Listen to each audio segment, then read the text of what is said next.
Naruto and Kurama have always been two halves of the same coin, with Kurama symbolizing the darkest desires and naturally destructive natures in everyone's hearts, as well as our seemingly endless struggle to do right in spite of that.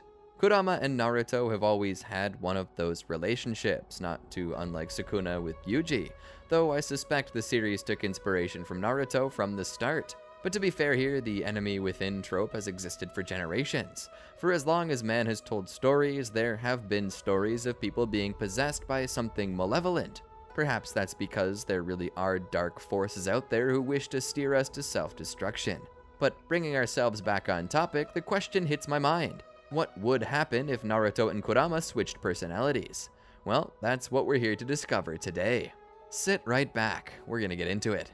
Welcome to the Amagi. Before we begin, only 25% of our viewers are subscribed, so if you're a fan of the video, please like and double check if you are subscribed, and with that out of the way, let's get into the video. Within a forest temple, deep in the woods, there was a fox. This fox was kind, loving, a guardian of the land, and a shining example of good-hearted fun.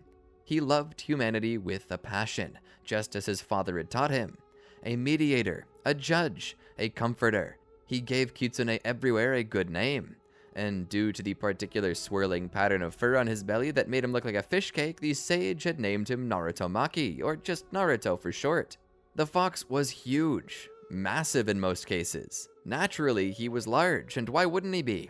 He represented a force of nature, but he could take a smaller shape if he so desired, and that allowed him to move more freely through the forest and the villages without suspicion. He loved his life. He loved to serve and protect the people, and they loved him. Every so often, they would put out leftover scraps from whatever they ate in hopes that Naruto Maki, the kind fox spirit, would visit their house to offer them protection. Even if they didn't do so, Naruto was always just a shout away, ready to protect. This was the foundation of Ninshu, of which Naruto considered himself a guru. He wanted to connect with everyone and sow peace through the world. He was now resting after a few hard days of work. Within his dreams, he dreamt of the Sage of Six Paths, his father. He dreamt of a prelude of destruction, fear, confusion, a mix of unstable emotions driven by hunger. It felt like insanity. At one time, perhaps he had been insane, or a part of him had been. But instead of death, he felt a kind hand. 9 beasts were split from this creature, of which Naruto was one. With the gentle, loving hand of the sage, all of Naruto's problems went away. He was currently dreaming of laying across the sage's lap, getting all the head pats and belly rubs that a canine could dream of. It was like heaven. But then the sage had to go away. Naruto was sad. "Why do you have to go away, Papa?" he asked in confusion, tears of fear and loss dripping from his cheeks. "Because this is the way of the world," he said as he caressed Naruto's cheeks. "I love you, Naruto. I love you and all your brothers and sisters, and though I may go away, my love for you will last forever." That was when Naruto was moved into this forest temple.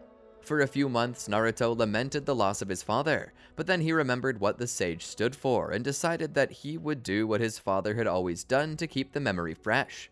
And that was how the legend of the celestial fox was born, the 9-tailed fox that would protect the world. Though he fell out of contact with his brethren, he still prayed for them daily and thought about them often, hoping that they were still making the right choices and how to spend their lives. On occasion, he'd considered visiting them, but the world had been under threat. A constant war among the descendants of the sage. It hurt to watch, and Naruto had, in many cases, attempted to step in, but the hatred was so deep that they would rather die than give it up, and Naruto was not willing to kill even a single one. He recalled coming to Butsuma by night, asking him to end the fighting, but Butsuma refused. Tajima threatened to kill Naruto if he ever spoke such foolishness to him again. Not that Tajima could kill Naruto, but the point remained. Eventually, that war did come to an end when the Senju and Uchiha got together under a single banner. Naruto was proud of the children of the sage finally accepting their differences and making friends. With this dilemma out of the way, Naruto finally decided to take some time to go see his brothers and sisters. He was considering heading to the Land of Wind to see Shukaku first, and then he would circle around to see Son Goku and Kokuo and Iwa. That was the plan anyway. After that, he planned to check up on the Land of Fire to see how it was doing before visiting Gyuki and Matatabi. Then he would try to visit Chome, Saiken, and Isobu, just to reconnect. It had been over 900 years since he had seen them all, and he wanted to get together with them. Maybe plan a big family get-together in the Land of Fire where they would party with the newly reunited Sons of the Sage. But as he planned this all out, and as time passed along without giving him even a moment to stop, the relationship between Madara and Hashirama was falling out. This was when all of Naruto's plans were wiped. One night, as Naruto was sitting in the comfort of his home, a particular man drew closer to the temple. Having heard the legends of the Nine Tails, he had to see it himself. He drew closer and looked upon the magnificence of Naruto, the pure power, the radiating chakra, raw and primal. He knew that with this god of destruction on his side, nobody would stand in his way. So Madara went about climbing up Naruto, standing on the end of his nose. As Naruto was roused from his slumber, he looked down his snout at the person standing there. Huh? Who? Oh, Indra. What are you doing here at this?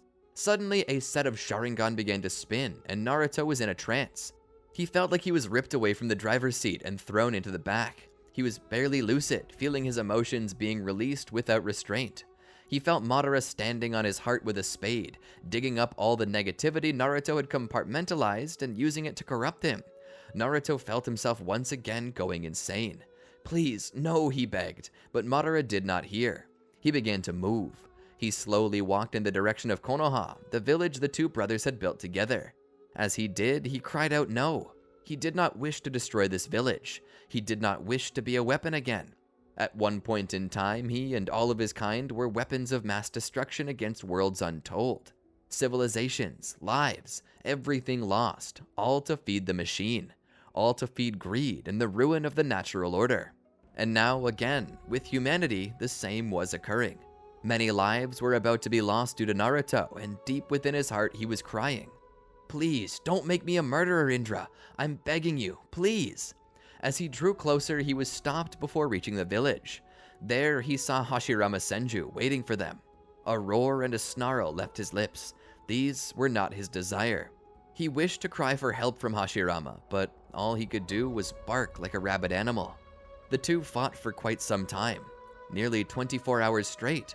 Naruto, already powerful enough, would be outfitted with the armor of a Susanoo. At this, Naruto began to wonder if there were anyone who could stop him. Hashirama, however, formed the would-release true several thousand hands and dwarfed even Naruto's size, to which he was astounded. With those 1,000 fists, he felt his body shattering under its strength, bone being broken, splintered bones perforating organs. It was so painful. Blood dripping from his lips, he felt as though he might pass out, but before he could, Madara pressed forward, giving him no choice but to acquiesce. The power of his eyes was too strong. Naruto did not have a choice. The Sage of Wood would continue to face off against Naruto, eventually managing to put him down.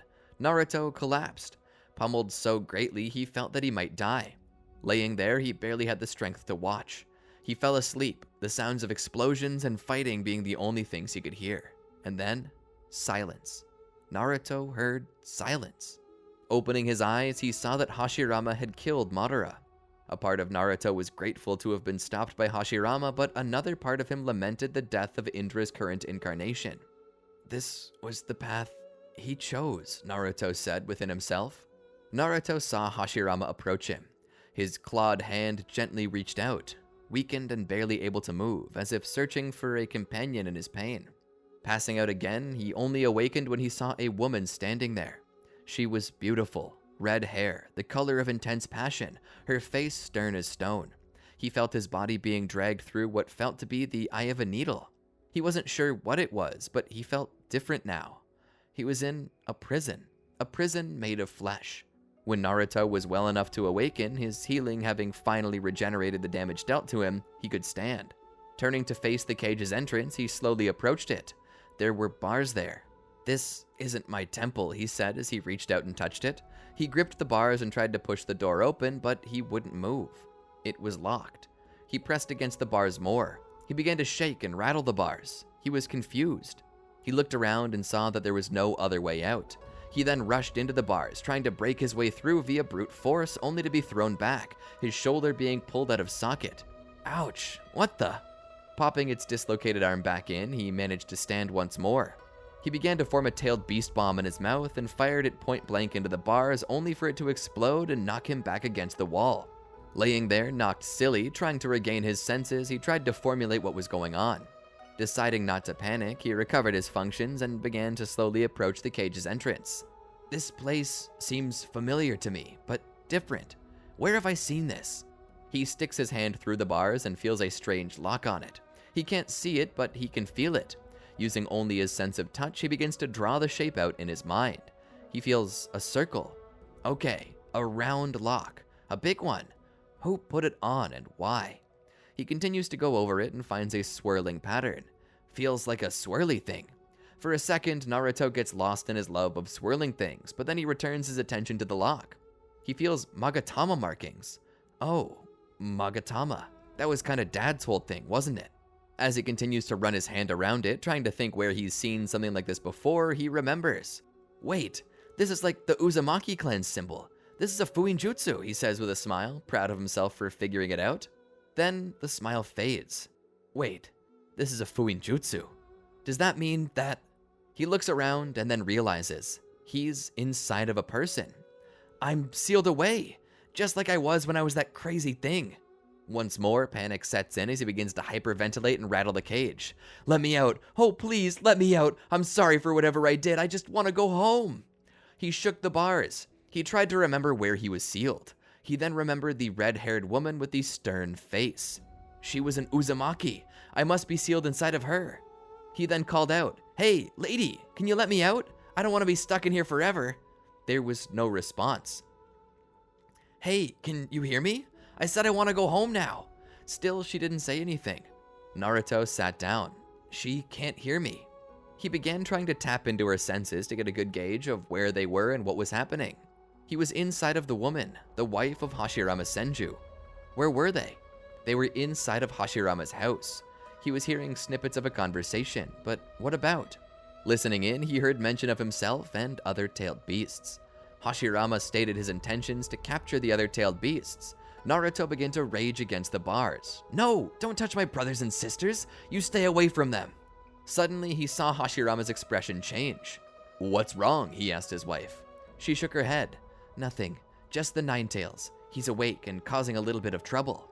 Naruto was surprised. So you can hear me. Then listen. You gotta tell Hashirama to leave the other tailed beasts alone. We haven't done anything to you. Suddenly, Hashirama stepped forward. He would place his hand on Mito's head, using his wood release to suppress Naruto. Naruto would find himself growing drowsy. No, stop. Please, don't do this to me again, please. What did I ever do to you? He then passed out. Time passed on, and eventually the woman gave birth. This was sort of a new concept for Naruto. Despite being imprisoned as he was, he got to view something he had never seen before. This wasn't to say that Naruto never knew about conception and birth, but this was the first time he'd witnessed it from such an angle. He was inside of the woman already. He was watching the formation of the child. Something he had always took for granted was laid bare before him. It dreamed in his presence, its little heart beating. It was alive already. For most people, they counted the start of life as the day of it entering the world, which was why they celebrated their birthdays. But Naruto, seeing it up close and personal, knew that this child was alive long before birth. It was merely still forming. It was alive, but not yet ready to live on its own. It still required food and oxygen from its mother. It moved. He felt its spirit through its chakra, giggling. Naruto, of course, curious as he was, attempted to play with the little chakra only for the mother's body to automatically resist his.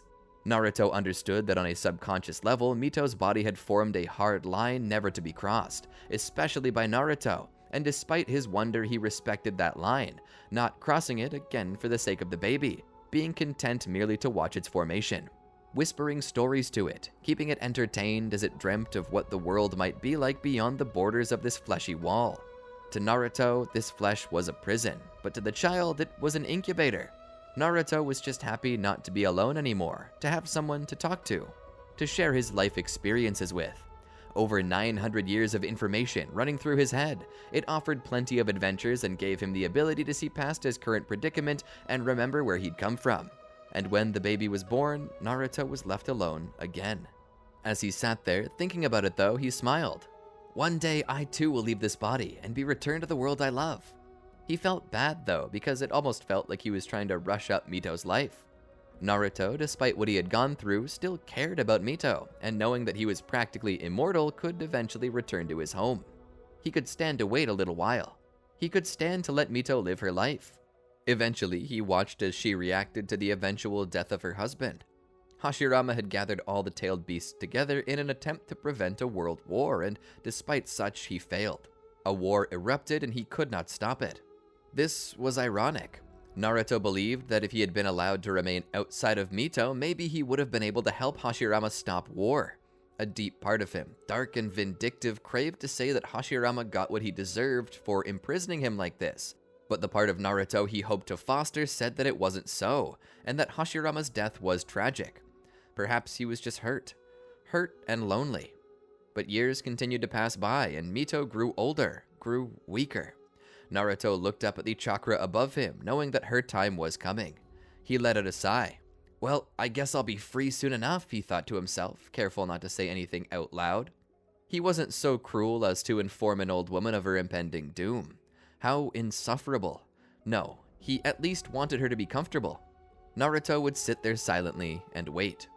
Eventually, though, he felt himself being pulled out, which was odd.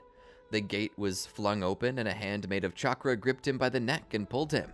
Finally, vindication, he said to himself as he saw the light of the world beyond these walls. But as soon as he was pulled out, he saw the face of a terrified little girl. Be calm, he can't hurt you, one of the voices said. Wait, huh? Suddenly he was sealed once again, this time into the girl. The moment he was brought in, he reconstituted and was thrown up against what appeared to be a Chibaku Tensei, and suddenly he was chained up. What's going on? As the chains wrapped around him, suddenly stakes were driven through each of his 9 tails. Naruto cried out, but the pain didn't end there. One stake was driven through each of his hands and each of his feet, as if it couldn't get worse, as if out of spite for some perceived wrongdoing he never committed. Another final spike, larger than the rest, was driven through his stomach. The pain was so intense that he couldn't even scream. He wanted to pass out as tears ran down his cheeks. Why, he thought. He couldn't breathe, he couldn't scream. He could only gag on the vacuum left behind as his internal organs were perforated by the stake. It was at this point that Naruto wished he had never been born. He wished that the sage had never given birth to him. This was many times worse than the cage he existed inside of within Mito. And given the age of this girl, this was going to last far longer than the previous imprisonment. Naruto wanted to die. And for the longest time, he sat there in agony, years spent trying to just keep breathing. He didn't need to breathe, nor did he need to eat or sleep, but these things were at least a luxury he could do to pass the time before. Now they were no longer an option, replaced by complete immobility. The act of breathing, or at least attempting to, was painful as it caused his abdomen to swell with air, but that swelling only caused the stake to move and cause him complete and total pain. How could they do this to him? He was always their friend, their guardian, and now it was like they were just hurting him for fun. Whether by accident or on purpose, he didn't know. But on one particular night, the girl, Kushina, paid him a surprise visit. He looked down on her, her face frozen in fear and terror as she saw the monster before her snarling and growling. Or so she believed. Naruto wasn't doing that. He was wincing in pain, his groaning caused by the pain he was in, the pain that refused to go away. Kushina nearly ran away until she looked into Naruto's eyes. She didn't see hatred there, she saw sorrow and anguish. Feeling it was safe to do, she drew closer and began examining him. That looks painful, she said as she looked at him. It is painful, he said through labored breath, an obvious strain in his voice. How have you not gone insane yet, she asked, confused how he could even talk. Naruto looked at her. My mind and your mind work differently. We perceive time differently. For me, I've been locked away for about a week. For you, I've been sealed nearly 100 years, with error, I think. Kushina was careful while walking around him. In the end, she decided to leave. Wait, Naruto said. She looked back at him. What is it? Naruto was silent for a moment. I know that I might be scary, but can you stay with me for a little while? I'm lonely. She thought about it and agreed. She would walk back to him and sit down. The two would talk for a bit, as best as Naruto could, where he would tell her stories. This was harder to do than it seemed, but he couldn't let his only chance at companionship slip away, even if he was highly uncomfortable. This lasted for just a little while, then Kushina had to go. Naruto was alone once again. To be honest, he wasn't lying. Time to him was very different than it was for her, but at the same time, he was having a hard time keeping track of it. He didn't know if it had been 100 years, 70 years, or what. All he knew is that it hurt. Unbeknownst to him, Kushina was doing some research into Naruto, trying to discover what he actually was. Her investigations led her to realize that he was the fox of legend that had, over 100 years ago, reached fame during the era of the Warring States. Eventually, she would return. "You're not very mean, are you?" Naruto looked at her. "What makes you think I'm mean?" "Because you attacked the hidden leaf with Madara." Naruto shook his head. "I didn't do that voluntarily. I was cast under genjutsu because Madara used his Sharingan eyes on me." Kushina thought about it. "That makes sense. Can you tell me more stories then?" Naruto smiled a bit. "Yeah. Did I ever tell you about this little village not too far from my temple?" She shook her head. "Well, there was this little village where lived a little girl like you. She was sad because she was caught up in an abusive household. It wasn't so much because her parents were mean, but they were frustrated. It was during the age of the Warring States, and her older brother had perished in the war. Her father, also been in the war, lost his leg and could no longer fight. Having lost so much, he took up drinking, and as it turns out, he was an unhappy drunk, and when he would drink, he'd begin to visualize all of his failings on the little girl. He would beat her every so often due to this. It just so happened to be that on one of the days this happened, I wandered into the village. I saw her crying, so I decided to figure out what was up. She was confused, wondering how a little fox could be talking with her. She had no idea what I was, so I just tried to comfort her. The day after, I got to meet her father. I was surprised because he wasn't necessarily a bad man, he was just depressed. And that led him to making some really bad decisions. I promised him that if he would stop drinking, I would personally protect the village with my strength. At first, he didn't believe me, but on the day that the war found itself coming toward that little village, I revealed myself to them as the nine-tailed fox. With my tremendous strength, I fended off the shinobi and protected the village. After that, the man stopped drinking and began to use the strength he had in a more constructive way. It was hard for him, yeah, but it caused him to find joy in helping others. Eventually, he managed to repair his relationship with his family. From there, a tradition was formed that every night after supper, if there was anything left over to eat, the people of the village would leave it out for me, hoping to attract me to their home and bring them good fortune. Of course, it was all superstition. I couldn't alter luck, but if anyone ever needed an ear to listen to them or a strong hand to protect them, I was never far. Kushina smiled. She had heard of that legend before and assumed it was true. "If you're not bad, then why did they lock you up?" she asked. Naruto shook his head. "I think it's because they're scared of me." Kushina stood and walked in closer. "I'm not scared of you." She began removing the stakes from his body, giving Naruto free rein once again. "Thank you," he said, as his chakra began healing the holes left behind. "No problem. All I ask is that maybe you don't leave me. I was told that if ever my tailed beast left my body, I would die. And I don't really want to die." Naruto smiled at her. "Then it's a deal. I'll stay put until the day your life reaches its end. Then I'll be free. Does that sound like a good deal?" Kushina nodded. "It does." And then she disappeared. From there, she would often visit Naruto, and the two would talk. He got to see her slowly growing older and older, becoming a beautiful young woman. He was proud to see the kind of person she had become. Eventually, though, there was another who entered her life. His name was Minato. Kushina would oftentimes find herself within her own subconscious with Naruto, talking to him about this new war veteran who had saved her life in the past. It made him happy. He would tell her that she should go for it and tell the shinobi how she felt. She was nervous, though. "What if he isn't interested in me and declines?" she asked, a bit of fear running through her voice. Naruto smiled. "Well, what if he really is interested and you go your entire life not having what you really want?" Kushina thought about it. "I suppose you're right. I'll tell him about it." And tell him she did. And just as Naruto predicted, he was as interested in her as she was in him. The two would eventually take up vows and be married. Not long after, Minato would be named the fourth Hokage, and the two would conceive their first child. Naruto would once again get to watch the child grow. The small baby looked like his father, but he had the strength, passion, and vigor of his mother. Naruto knew this much because he could feel its chakra. It felt spicy as Kushina. This child he was afforded the ability to interact with. He would shower this chakra with affection and care, helping it to grow big and strong by offering it portions of his own chakra. Then came the day this baby was meant to be born.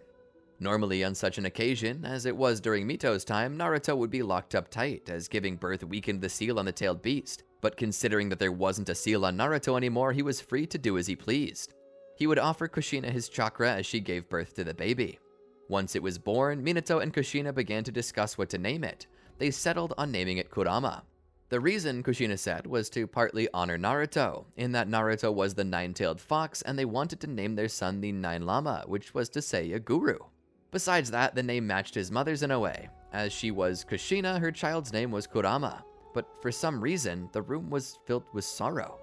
Naruto couldn't understand why. Panic and sorrow was echoing through Kushina's chakra. "What's going on? Is the baby okay?" Naruto asked. He would peek through her eyes and see a masked man. Minato went into action to grab Kurama. As he did though, the masked man rushed toward Kushina, grabbing her and teleporting away. Kushina would be chained up. Suddenly, the man would begin to pull Naruto out of her. Naruto saw another hand like the one that had removed him from Mito. It grabbed his tails and began to pull. Naruto grabbed onto anything he could, hoping to stop himself from sliding further, but it was too late. He was ripped from Kushina. And as he was suddenly cast under Genjutsu with the masked man's Sharingan. Oh no, not again. Suddenly, he was thrown from the driver's seat and back into the trunk as this new masked man and his Genjutsu took the wheel, setting free Naruto's darkest emotions. He was then set loose on the village, where his confused, blind rage began to kill and destroy. The very thing Madara had attempted to force him to do, the very thing Hashirama had stopped him from doing, he was now doing it here. Naruto was out of control, but he didn't want to be. He was losing his mind. He felt his hands being stained with blood, and it hurt his very soul. "Please, no!" he shouted. Suddenly, he saw the blinding light of Minato as he appeared on the Hokage rock. "Minato, hurry! Stop me!" Minato rushed over and grabbed Naruto and teleported him away. Minato would proceed to fight the masked man, while the masked man attempted to use Naruto as a weapon. But in the end, Minato did defeat the masked man. Naruto was set free from the Genjutsu.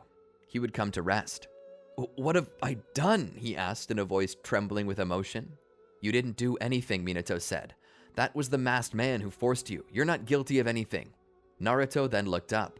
"Kushina, the baby, where are they?" "They're safe," Minato said. Naruto then approached Kushina. "Hurry, seal me back in. She'll die if you don't." Kushina shook her head. "No, it's no use. I'm already dead. All I would do is drag you down with me, Naruto." "No," Naruto said as he tried to somehow heal her, but it wasn't working. The more chakra he poured into her, the weaker she became. She was like a popped water balloon, and with the gaping hole in her chakra well, it didn't matter how much chakra he put in, it would all leak out anyway. Minato looked back. "We better hurry and seal you up. If we don't, the others will come. They're likely to put a seal on you far crueler than the one they used with Kushina. I'll seal you into Kurama. You'll be safe there. I'll make a seal for you. You don't have to worry about pain." "What about you?" Naruto asked. Minato shook his head. "The only seal I know is the Reaper Death Seal. That'll cost me my life." "No," Naruto said. "I don't want to lose you too, Minato." Minato smiled and pat the fox's nose. "It's okay, Naruto. All I ask is that you protect Kurama for us. Can you promise me that?" Tears were rolling from Naruto's eyes as he nodded. "I will." Minato would then use the seal to put Naruto inside of the infant Kurama. Minato would perish, as would Kushina. Later, the baby would be found by Hiruzen, who would claim responsibility for the child. Seeing the seal, they knew what had happened. This was an expert plan by Minato. Not only would Naruto protect Kurama's life, but now, seeing Kurama binding Naruto, they knew that they couldn't undo the seal without killing Kurama, which they wouldn't do. Naruto let out a sigh of relief, knowing that he and the baby were safe, but thinking back to what he had lost, Naruto could do nothing more than cry. If you're expecting a story that starts with tears, you can look somewhere else. The protagonist doesn't cry. He doesn't yield. The protagonist is a king among delinquents, and that's the honest truth. In an alleyway somewhere among the trash, there sits a throne symbolic in nature, the king of all trash. That's what he's known as, and he's not the only one. Very few people realize the darker half of Konoha. There's a corrupt underbelly that nobody seems to talk about. During the day, the children play, but during the night, drugs and prostitution are pushed through the city. In a village where most able-bodied young men are warriors, have witnessed war, and are constantly fulfilling their duties, they tend to fall to pleasure and vanity when their shift ends in hopes of finding some form of fulfillment. Kurama was no exception. He, along with the other gutter rats, formed a little posse. A gang of sorts. Rat company, that's what they call themselves. A bunch of children with nowhere to go, without a normal life. Orphans, young but free. And sitting upon the throne is the strongest and boldest of the children, Kurama himself. By his side he has many others, including Yusuke and Josuke. These two were his main right-hand men, two fraternal twins whose parents died in the Nine-Tails attack. Despite this, they don't seem to hold any ill will toward Kurama, but a respect instead for his strength. He cares for the orphans of the village when Konoha doesn't, and while doing just that, he's also making a killing. They were going to live like kings. They only recently had begun muscling their way into illicit goods. Word had come in that the Gato Company, a company that had long since brought goods into Konoha from the Land of Waves, was also dealing in drugs, hiding it in the various ceramic wares that they were importing. The selling of this to the people, as well as the pushing out of the Gato Company, would result in an increase of funds that could afford the orphans a better place to meet than in some back alley. Kurama had his eyes set on a warehouse toward the edge of the village. There, they could set up shop for business officially, as well as have a place to stay. But to do that, they would need to wait for a shipment to come in, and according to the manifest that Josuke had snatched while he and Yusuke were casing the joint, they knew one was coming in tonight. Kurama stood from his throne. "Show me what you got, boys," he said. The kids brought out a box and opened it. There was a grouping of weapons, kunai stolen from the academy, along with shuriken, all sharpened to perfection. Kurama lifted one of the blades up and touched its tip, trying to gauge its sharpness. He was content with this. "Good. Now get what you can carry. Enough to survive, but not enough to slow you down. Remember, we're not gonna make a scene. We go in, get the goods, get out." The kids around let out a resounding "Height" to tell him that they understood. Taking up their weapons, they waited for night to fall. They saw the gates open and the wagon train coming in. They saw two Konoha guards walk up to the carts. The head driver slipped the guards each about 2,000 ryo each. The guards looked one way and the other, took it, and signed off on the cargo, letting the train go by. Kurama and the others sat there, waiting for quite some time, letting the wagons continue down the road until they reached the warehouse. They stopped. A man with an eye patch and tattoos got off the head wagon and began issuing orders to the others. They began to unload the goods. Kurama and his little group began to make their way down the side of the hill silently. They came up to the fence that was separating them. "Is it electrified?" Yusuke asked. Kurama would reach down and pick up a long blade of grass. He would lay it over the fence. Also, I likely need not say this, but don't try any of this stuff at home. An electric fence can kill you dead. Do not do this stuff. This is all make-believe and is not a safe way to test an electric fence. Entertainment purposes only. Feeling no buzz, Kurama assumed that the electric fence had fallen under disrepair. Reaching out with a finger, he touched the fence and found there was no shock at all. "It's dead. Snip it." They began cutting the wires. Once a big enough hole was cut, they began to sneak through. Keeping low to the ground, they moved to the nearby shrubs to hide themselves. They kept watching from the darkness. They began to sneak through as the cargo was quickly unloaded. Frankly, Kurama was surprised how quickly they managed to unload the cargo. He would sneak into the warehouse with the others and make his way up the stairs to the upper catwalks where they would keep low and just watch from there. As it looked like the warehouse was secured and empty, they began to make their way down. They walked over to the goods and proceeded to untack the crates. Inside were some ornate ceramic pots and vases. Kurama lifted one up and looked inside. There was nothing, of course, but he didn't expect there to be. He knew that the illicit goods were baked into the pot itself. "Musashi and Kojiro are gonna have to separate it for us, but this looks like it." Kurama sniffed it. He had always had a good sense of smell, and he knew from the odor that the drugs were inside. "Okay, boys, start loading this up. We're blowing this place." They began to pick up the vases and start making their way out. On their way, however, they accidentally dropped one. It broke with a loud crash. Kurama stopped and looked around. He waited quietly for a moment and didn't see anything. He began to signal that they should continue, and so they kept pushing on. As they reached a door, they opened it to find a man on the other end of it, an eye-patched man. He pushed them back inside. "What do you kids think you're doing here?" He then saw the pots and vases. It all clicked. "Oh, you kids thought you were being slick, but you've messed with the wrong group. I'm gonna skin you alive." The man plucked his katana from its saya. He would swing it at them only for the group to move back out of the way. Kurama would pull out two kunai and hold them in each hand. He would start issuing orders to the group. Yusuke and Josuke would spread out a bit as the entire company began to circle around the man. "Nice try, but you kids aren't anything compared to me. I'm a fully trained samurai. You're nothing but a bunch of children." Kurama sneered. "I'll show you who a child is." "Good try, kid. Waraji would then suddenly sheath his blade. "Is he giving up?" Kurama asked. "No," Josuke said. "He's preparing an attack. Watch out!"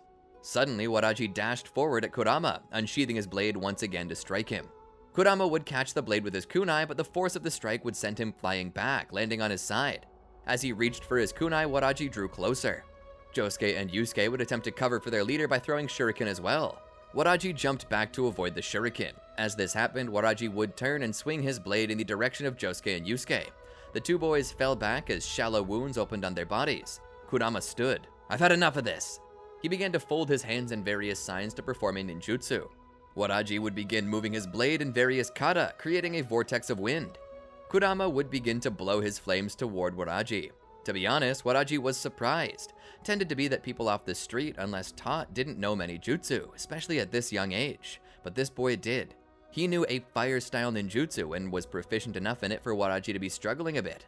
While this was going on, Yusuke would sit up and throw a shuriken. It struck Waraji in the shoulder, disrupting his movement, allowing Kurama's attacks to make it through. The blast struck Waraji and sent him flying back. Hitting the wall, he fell forward, steaming from the heat. He passed out. Kurama then helped Josuke and Yusuke up and commanded the rest of their group to grab as much as they could carry and get out. They grabbed as many pots and vases as they could and made their way out toward the hole they created in the not-so-electric fence they passed through earlier.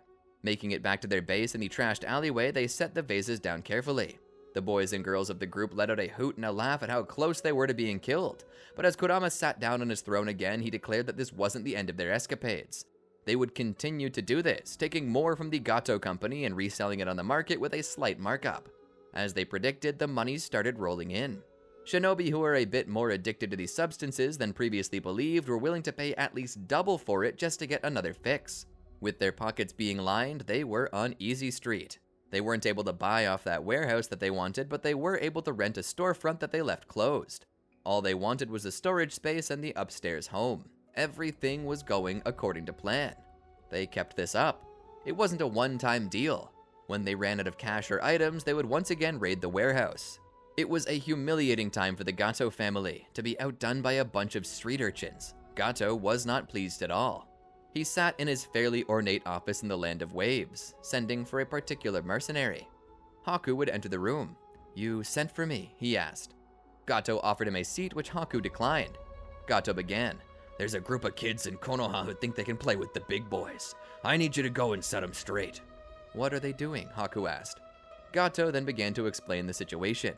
"One of our family's many sources of income is the trade of illicit goods in Konoha. But recently, these kids have been a thorn in our side. They've barely put a dent in our profits, of course, but such insolence makes us look bad, and that's not good for business. I need you to go and make an example of them. You and you alone, that is." Haku cocked his head. "Oh, you don't want to send Zabuza in?" Gato shook his head. "Zabuza is many things, but he's not cheap, and another thing he's not is subtle.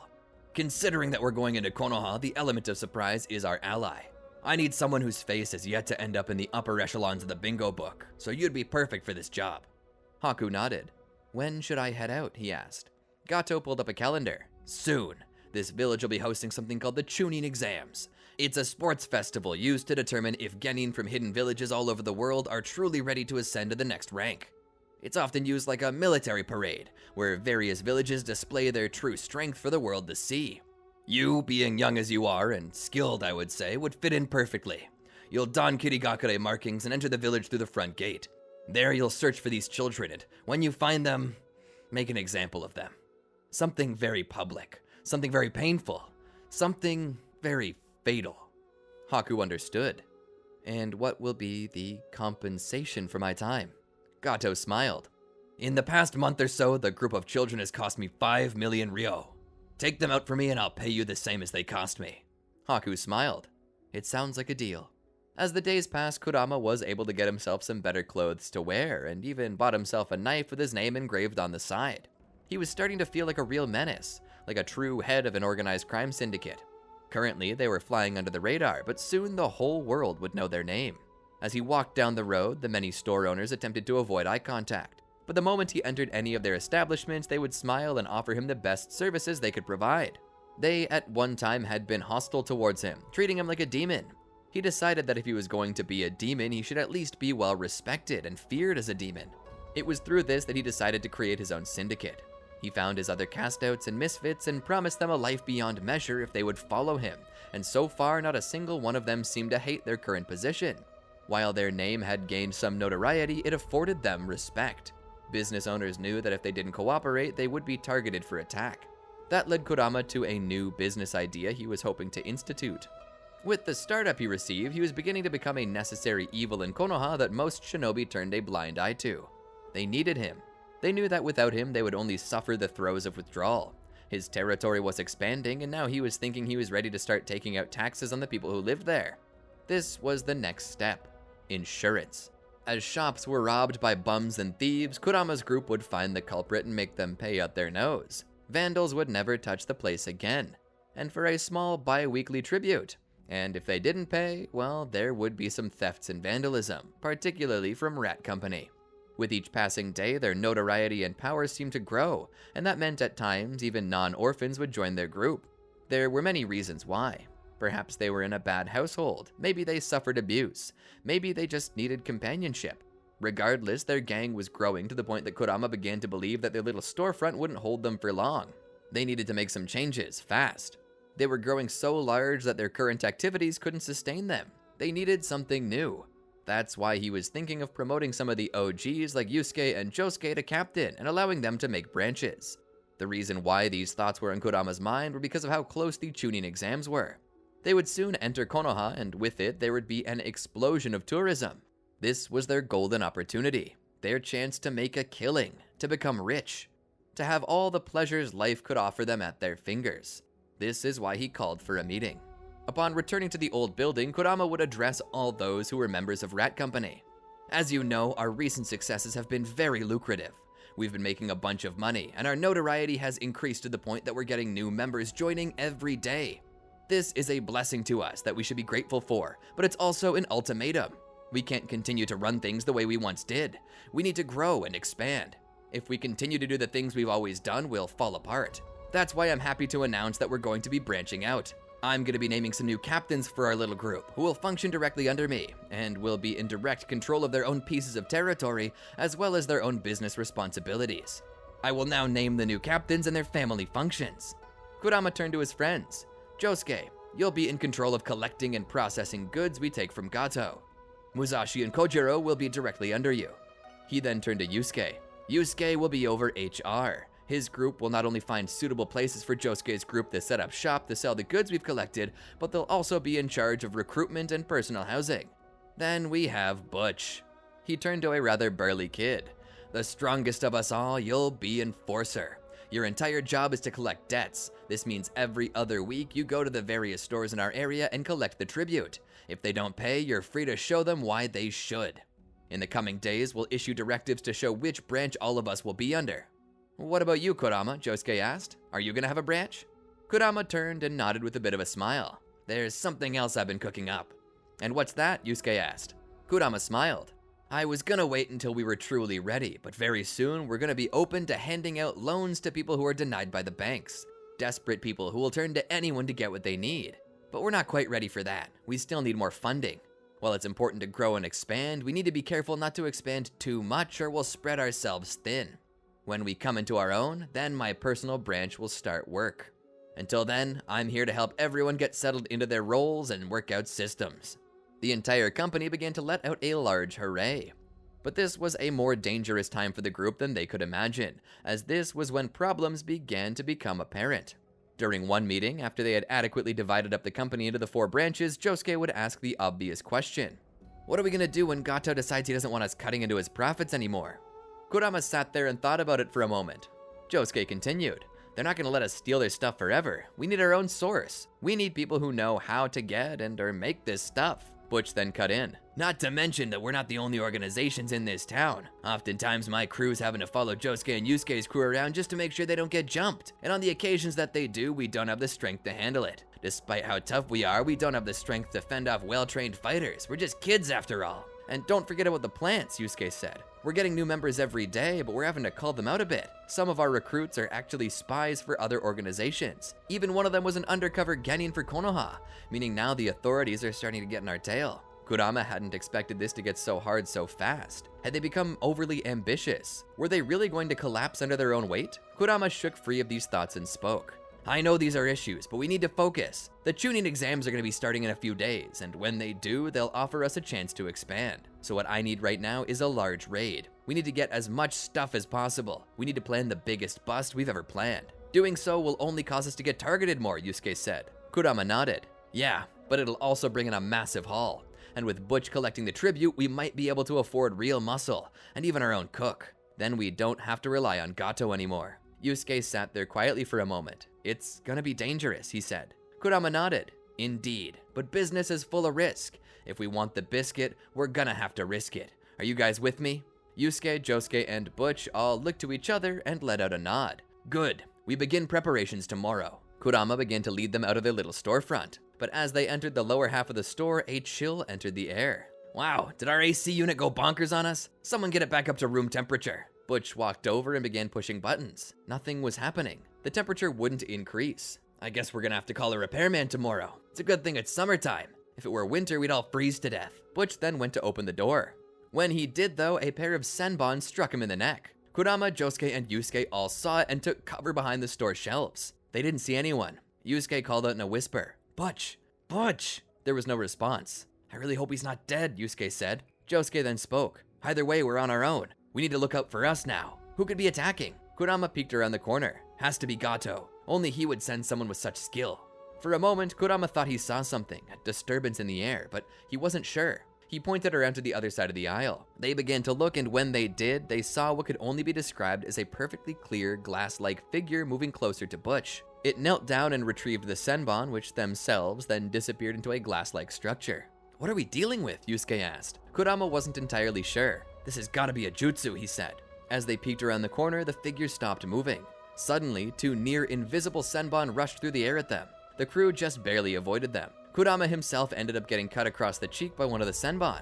As blood dripped down, Josuke looked at him. Boss, are you okay? Kurama felt his cheek. Yeah, it just... What is it? Yusuke asked. Kurama looked up. It's cold. He then realized what was going on here. This user, he must be the cause of the cold air. He must be using the change in temperature to refract the light, which is why we can hardly see him. Josuke nods as if it makes sense. But what are we supposed to do about it? Kurama thinks. Well, we raise the temperature. It just so happens that I'm very proficient in fire-style jutsu. I'm gonna send out a fireball at it. Okay, Yusuke said. Just be careful not to hit Butch. Kurama weaved the hand signs and took a deep breath. He then appeared around the corner and released the breath as a blast of fire in the direction of the assailant. When he did so, there was a slight disruption in the cloaking mechanism that the enemy was using. Despite that, Kurama was nearly struck by one of the assailant's attacks. Kurama pulled back and looked over. Do you guys still know how to do fire style like I taught you? They nodded. Yes. Good. Light the place up. The three boys began to fold their hands in the form of jutsu signs. They then began spewing flames down every aisle. This caused the room to increase in temperature drastically, causing the cloak the enemy was wearing to fail. They saw a young man standing there wearing a Kiri Hunter Nin's mask. Are we targets of Kiri now? Josuke asked. Kurama shook his head. No, that's just a hitman here under the guise of Kiri, likely to get into the village. We need to take them out. What do we do? Yusuke asked. They have us pinned. Kurama looked over. Use the aisles as cover. Get close and attack. I'll act as a distraction. Go! The two boys went different directions as Kurama pulled shuriken from his holster and rolled out into the line of fire, releasing them. The enemy threw senbon out, colliding with the shuriken and deflecting them. A new volley of senbon were thrown at Kurama, with Kurama dodging out of the way. He would then light a few shuriken aflame and throw them back at his enemy. It was then that Yusuke and Josuke came around the corner and attacked the assailant. Despite the duo having the numbers advantage, this boy was powerful and well versed in taijutsu. He grabbed Josuke and threw him out the front door. He attempted to do the same to Yusuke, but Yusuke had practiced and managed to resist. Kurama rushed out to try and take Haku out, but Haku went low and pushed Kurama over his shoulder before throwing him out of the door. Haku would then plant senbon in Yusuke's vital points before throwing him out as well. Haku began to exit the building, dragging Butch out here. I'd kill you now, but my boss has asked me to make an example of you, Haku said. He wants it to be painful, humiliating. He wants to remind everyone what it means to cross him. Kurama stood up and growled. He'd never been so angry. I built this organization from the ground up. I'll be damned before I let you destroy it. Kurama began to tap into something deeper. Deep within him, Naruto recognized that his Jinchuriki was in danger. To be frank, Naruto had long since stopped approving of Kurama's actions, but at the same time, he had made a promise to Kushina and Minato that he would always protect their child. and so he began to share some of his chakra. It was then that Kurama's chakra flared out a crimson red. Haku was surprised, as was Josuke, who was currently trying to get the Senbon out of Yusuke, who was catatonic. Kurama rushed in toward Haku. Haku attempted to throw more Senbon, but they bounced off of Kurama's aura, and the few that got through were knocked off course. Kurama would push Haku deeper into the building behind them and into the aisles where the battle had begun. His aura was hot enough to raise the temperature of the room so high that Haku knew he couldn't turn invisible again, and so he attempted to use his ice release to blow a gust of icy wind in hopes of freezing the room once more. Instead, he was met by Kurama releasing a blast of fire style that was so hot that Haku's own ice release didn't stand a chance. The store began to catch aflame and burn. The smoke rose up high, and the heat was so intense that it felt like they were standing in an oven. Josuke watched as the flames began to push out of the building. The mere force of Kurama's chakra was enough to cause the flames to strengthen. At this point, the building was starting to go up and was threatening to spread to other buildings. Josuke ran to Butch, grabbed him, and began pulling him away from the edge of the building. He would remove the Senbon and revive him the same way he had his brother. The flames were so bright it was hard to see what was going on inside, but they could hear it. There was the sound of objects being thrown. Whether they were people or inorganic objects, Josuke didn't know. All he did know is that this fight was heating up, no pun intended. The fight went on for quite some time until eventually it grew quiet. Josuke began to fear that Kurama had been defeated, but his fears abated as he saw in the flames a figure coming through with the shadow of what looked like a fox's ears. "The nine-tailed demon fox," he whispered as he watched it. But as he passed through the flames, Kurama was in his human form. No more chakra surrounding him, only soot and ashes covering his body. Behind him, he was dragging Haku's body. He threw him out and let Haku scramble to his feet. "You tell your boss that we're ready for whatever he throws at us. We'll never give up. He'll never break us. I have more fresh cans of whoop-ass to open, and most of them are spicier than this. Get out of here and never let me see you again." Haku began to rush off. "Why are you letting him go?" Josuke demanded. Kurama looked over. "He's beaten. He won't be our adversary anymore. I want him to carry a tale and let everyone know exactly who and what Rat Company is. No matter the challenge, we overcome." As the night passed, the fire didn't wane. Ninja began to start putting the flames out with water style, and by this time Kurama and company had left the area. They would later regroup outside of Josuke's base of operations where they would rest. The day after, Kurama would make his way back to the storefront where he'd begin assessing the damage. Standing out front was all he could do as there was no longer a building to enter. It was all gone. Kurama let out a sigh. "I think I'm gonna rethink our strategies." "Perhaps I can help with that," another voice said from behind him. Kurama turned around to see a man in a full suit, wearing glasses and leaning on a cane. "Who are you?" he asked. The man seemed shocked. "You don't recognize me? You've only been terrorizing me for the past couple months." Kurama then understood. "Gato, you're the bastard who sent that hitman." Gato nodded. "In the flesh." Kurama drew closer. "You've got a lot of nerve showing your face around here. What's to stop me from making you swallow my knife through a new mouth I'll put in your throat?" Gato smiled. "Maybe a business proposition." Standing there, Kurama was skeptical of anything this man had to say, but intrigued by the concept of an alliance with one of the biggest crime lords in all of the Land of Fire, Kurama listened. Gato spoke. "Haku's one of my strongest mercs. The way you sent him packing with his tail between his legs made me rethink our position. Your group is strong. Your group is well organized for a bunch of runts. So instead of destroying you, maybe we can reach an agreement." "I'm listening," Kurama said. "I'm willing to let you take control of the illicit trade industry in Konoha. And in return, you're to give me 50% of everything you make from doing so." 50%? That's a big number. Gato nodded. "Indeed it is, but the benefits outweigh the cost. You will get an unlimited supply of goods to sell, and your group won't have to steal it either. That I will provide freely. I will supply as much as the market demands, and in return, I ask for 50% of all proceeds from it." Kurama was silent for a moment. Gato then spoke again. "It's not a bad deal. Truly, how much money you make is only limited by your imagination, and in return, I'll even offer you one of my henchmen to help out." Gato whistled. Haku then appeared before them in a kneeling position. Kurama looked down at him and then back at Gato. "What's this supposed to be?" Gato then explained. "This, my boy, is a member of my payroll. If you keep your end of the bargain, he'll be at your disposal. He's easily at least Chunin level, and will be more than happy to even instruct your enforcers on the usage of various ninjutsu and taijutsu techniques. It'll increase the potency of your fighting force. Think of it as a goodwill token between you and me. All you have to do is accept the terms of this agreement." Kurama thought about it. "And all you ask is 50%. Gato nodded. "I'll ensure that you have an unlimited supply of phases to sell. Far more than you've ever had. I'll even throw in one of my warehouses. This is business, my dear boy. Sometimes you have to make friends with your enemies, because in so doing, you'll make more money than you could have ever alone. and I feel like you would do me better as an ally than the enemy you were. What do you say?" He held out his hand. Kurama looked at it for a moment and thought about it. Could he really trust Gato? Perhaps not, but he didn't need to trust Gato. All he needed were the supplies. He could only benefit by working from him, especially now during the Chunin exams. Not to mention, he would also get a boost in his enforcement area of the family. Kurama smiled and gripped the man's hand. "You got a deal." Gato laughed. "My boy, I'm going to make you a kingpin. By the time we're all finished, Konoha will be under our control."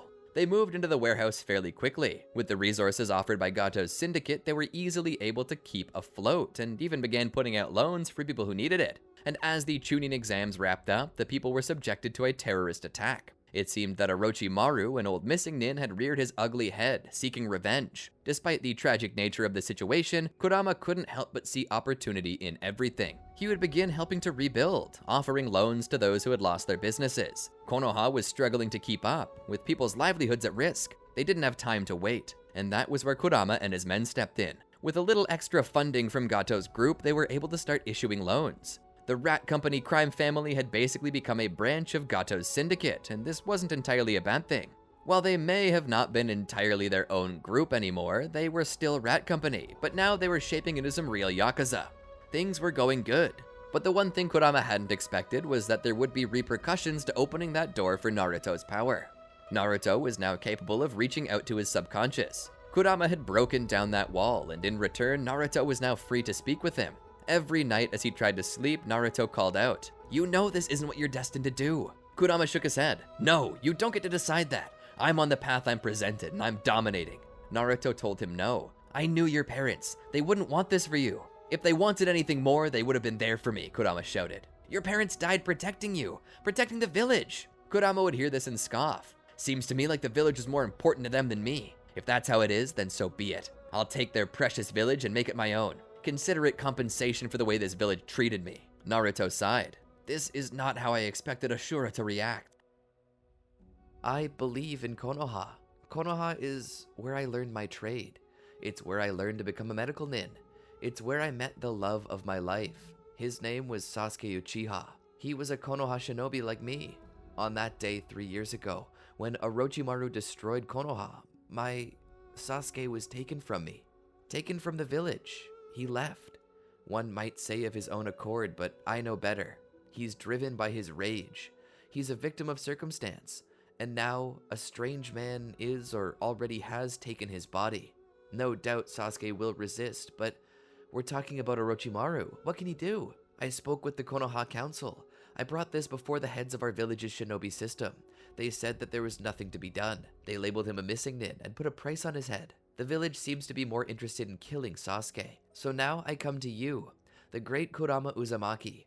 I ask of you, please, return my love to this village, and if his body is yet taken by Orochimaru, then end his misery." Sitting across from Sakura behind a desk was Kurama. He was wearing a leisurely suit, dressed for a party it seemed. He could hardly make eye contact with Sakura. There was visible disgust on his face, contempt, offense. Wiping the corner of his lip with his thumb as if he had some invisible piece of frosting from the cake there, he contemplated what he would say. "This is something I cannot do," Kurama said. Sakura's face grew more concerned. "How much? I'll do anything." Kurama for the first time made eye contact with her, though the force of his gaze made Sakura believe that Kurama might have her killed, murdered and thrown down a nearby well where she couldn't be found until one decided to drink of the tainted water. "You came to me on the day of my captain's 16th birthday to ask me to search for not just any criminal, but Orochimaru, a former member of the most prestigious group of shinobi in all of Konoha. You ask me to rescue a man who seeks no rescue, or at worst, to commit murder. No, I won't do it." Sakura sat forward. "Why not? Were you and Sasuke not once friends? Can you not do this for a friend?" Kurama took a deep breath and released an air of moral high ground. "He was never my friend. He was but another orphan. If anything, he was the bitterest of enemies to me for a time." "Then do it for me," Sakura said. Kurama looked at her. "And what are you to me?" Sakura seemed offended. "We went to the academy together for a time before you dropped out." Kurama sat forward. "Oh yes, that I remember.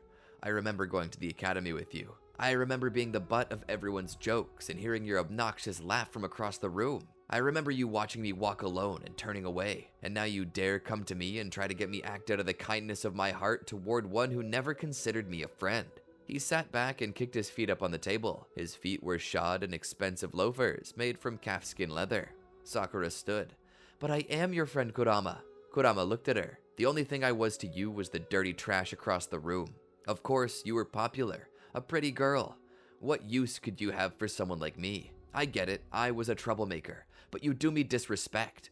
You expect me to so easily forget the past, forget that you can speak your glittering words and bat your eyes at me and make me forget how you treated me. If you had truly come to me as a friend, the deed would have been done the very day Sasuke left the village." Sakura stood and walked around the desk and knelt beside him. She took his hand and looked at the many rings upon it, the symbol of Kurama's great power. Taking his hand gently in hers, she would kiss it. "Please, Kurama, perhaps I wasn't a good friend to you in the past, but let me be your friend now. If you do this for me, I'll forever be in your debt.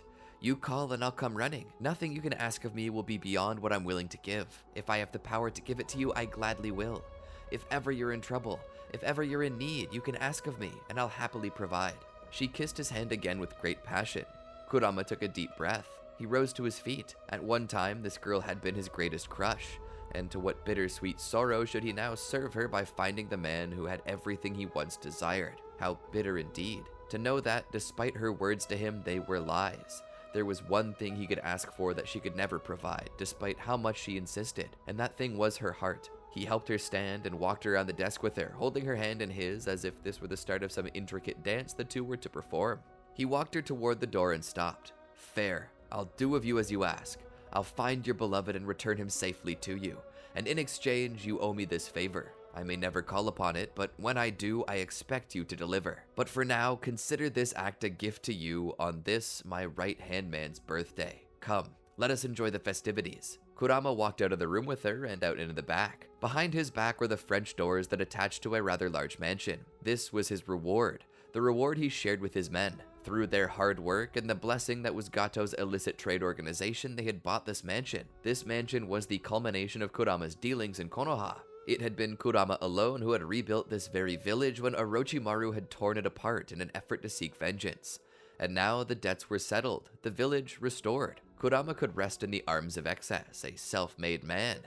His men also self-made, assembled together for business as any great company was. Allied with the Gato company, at first met with trepidation, was now something agreed upon by all. A branch to a bigger tree. The nutrients of the roots of this organization now provided to them. They could expand as far as they could so long as they grew leaves and put forth fruit, lest Gato prune them. And the fruit they had put forth had lined the pockets of all involved. Business was a simple concept. Provide to people what they need in exchange for what they didn't need. For most people, pieces of paper with the image of the fire daimyo held no meaning. You couldn't eat it, you couldn't drink it, you couldn't wear it unless you were skilled and desperate, and you couldn't live in it. But for men like Kurama and Gato, these pieces of paper were promise. They were potential. They were the oil that moved the machine. And that machine was purring like a happy feline currently. As they watched the men gather around to sing happy birthday to their comrade, they saw Yusuke close his eyes for a moment, take a deep breath, and blow out all 16 candles at once. "Don't shower that cake, Yusuke. We all want a slice," Josuke shouted. Yusuke looked over at his twin. "We celebrated your birthday yesterday. If you want a slice of cake, eat your own." Kurama chuckled. "What was your wish, Yusuke?" Yusuke looked up with a smile. "That the family only grow and become more successful." The crowd clapped. Kurama offered his own token clap. "Well, I hope for all of us to make your dream come true." Kurama would pour Sakura a small glass of sake and offer it to her. She would take it. Kurama would then pour one for himself.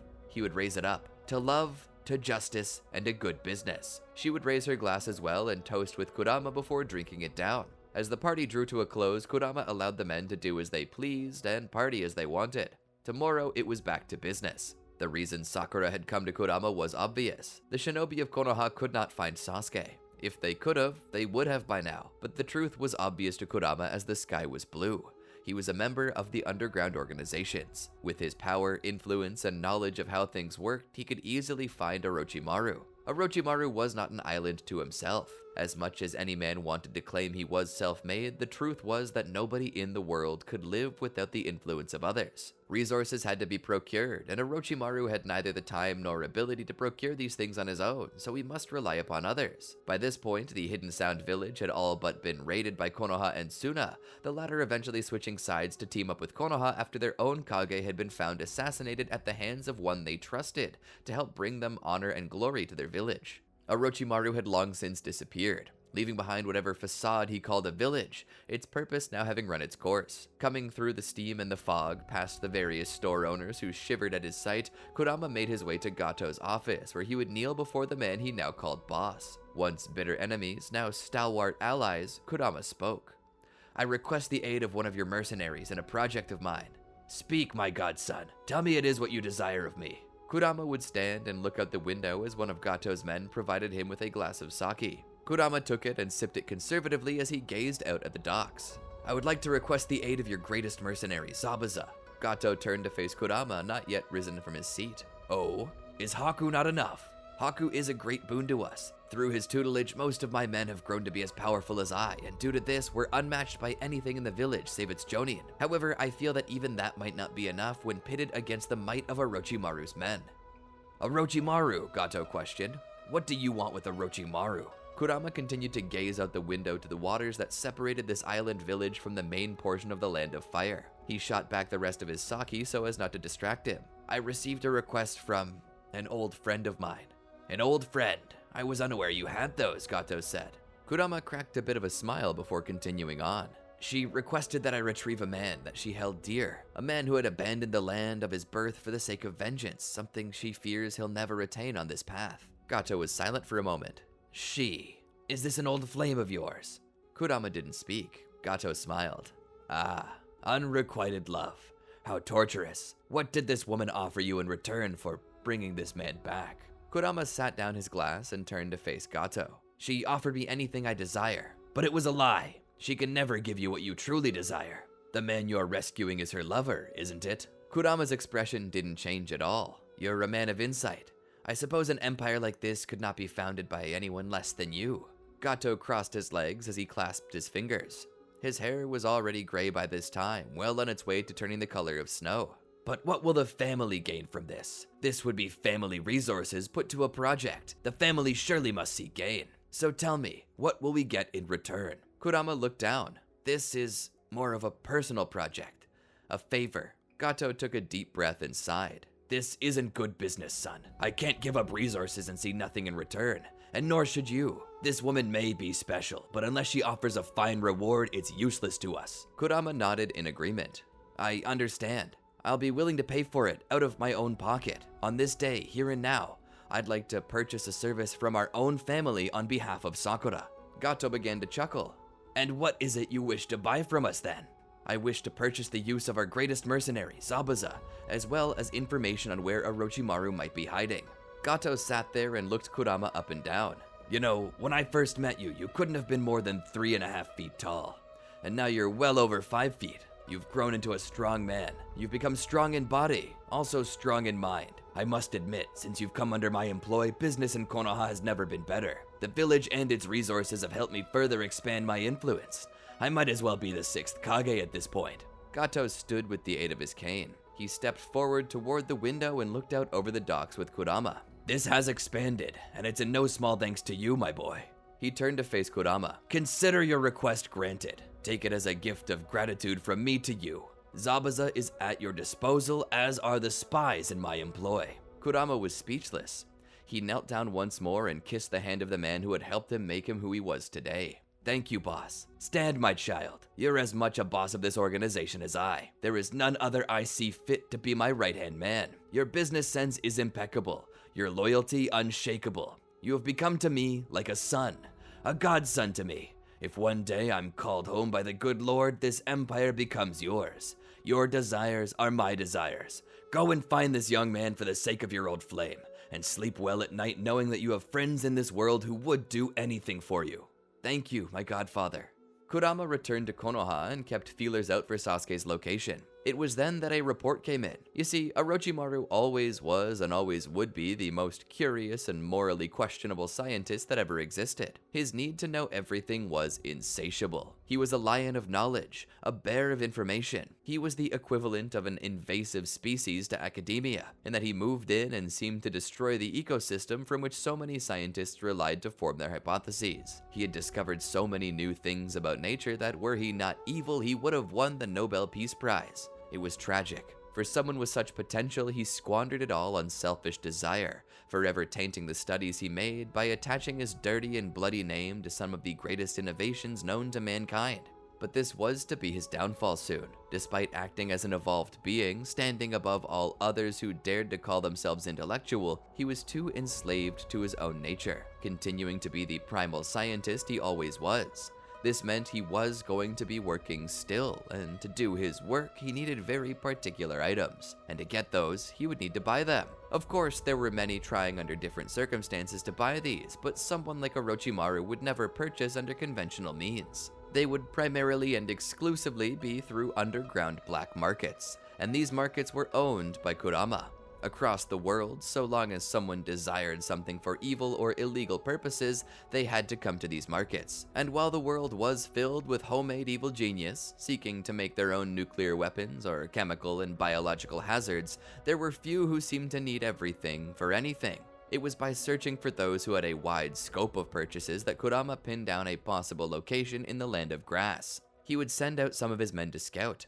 Through a little profiling that thankfully was possible due to Gato's connection to the daimyo's federal police force, they could determine who was or wasn't working with Orochimaru, and who would be likely to work with him. They seemed to start pinning down everyone who was connected to Orochimaru, so all they had to do was wait until they saw people coming to pick up the order that ironically was delivered by Gato's company itself. It seemed that if you wanted the best services discreetly, Gato was the man to turn to. Unfortunately for Orochimaru, Gato's company was currently hired to find him, and find him they did. They would report back to Kurama and tell him where Orochimaru's hidden base was. Kurama would gather his enforcers along with Haku and Zabuza. Together, they'd begin to head for Orochimaru's location. Scrolls at the ready, kunai, shuriken, and whatever other form of weapon they thought they might require, they began to move in. Outfitted in pure black, with dark flak jackets to match, they kept to the shadows. Kurama would look behind him at Haku and Zabuza. "Remember, we're here to find Sasuke. He's to be captured alive, no matter what." "And if we find Orochimaru instead?" Zabuza asked. Kurama shrugged. "Do with them as you see fit." Kurama then looked to his enforcers, particularly Butch, who, while strongest of them all, was also the most clumsy. "Listen, this base is gonna have traps, many adversaries, and is likely to have secret alarms that'll go off if we're not careful. Follow Zabuza and Haku's lead as we go in. If they point something out or issue an order, you follow that order as if it were coming straight from me." The men nodded. Kurama allowed for Zabuza and Haku to lead the way through. The two of them passed into the base, keeping an eye open for various points of caution. Zabuza would take out a can of spray paint and mark a tile on the ground, indicating a pressure plate of some point. Moving forward, they found a laser tripwire.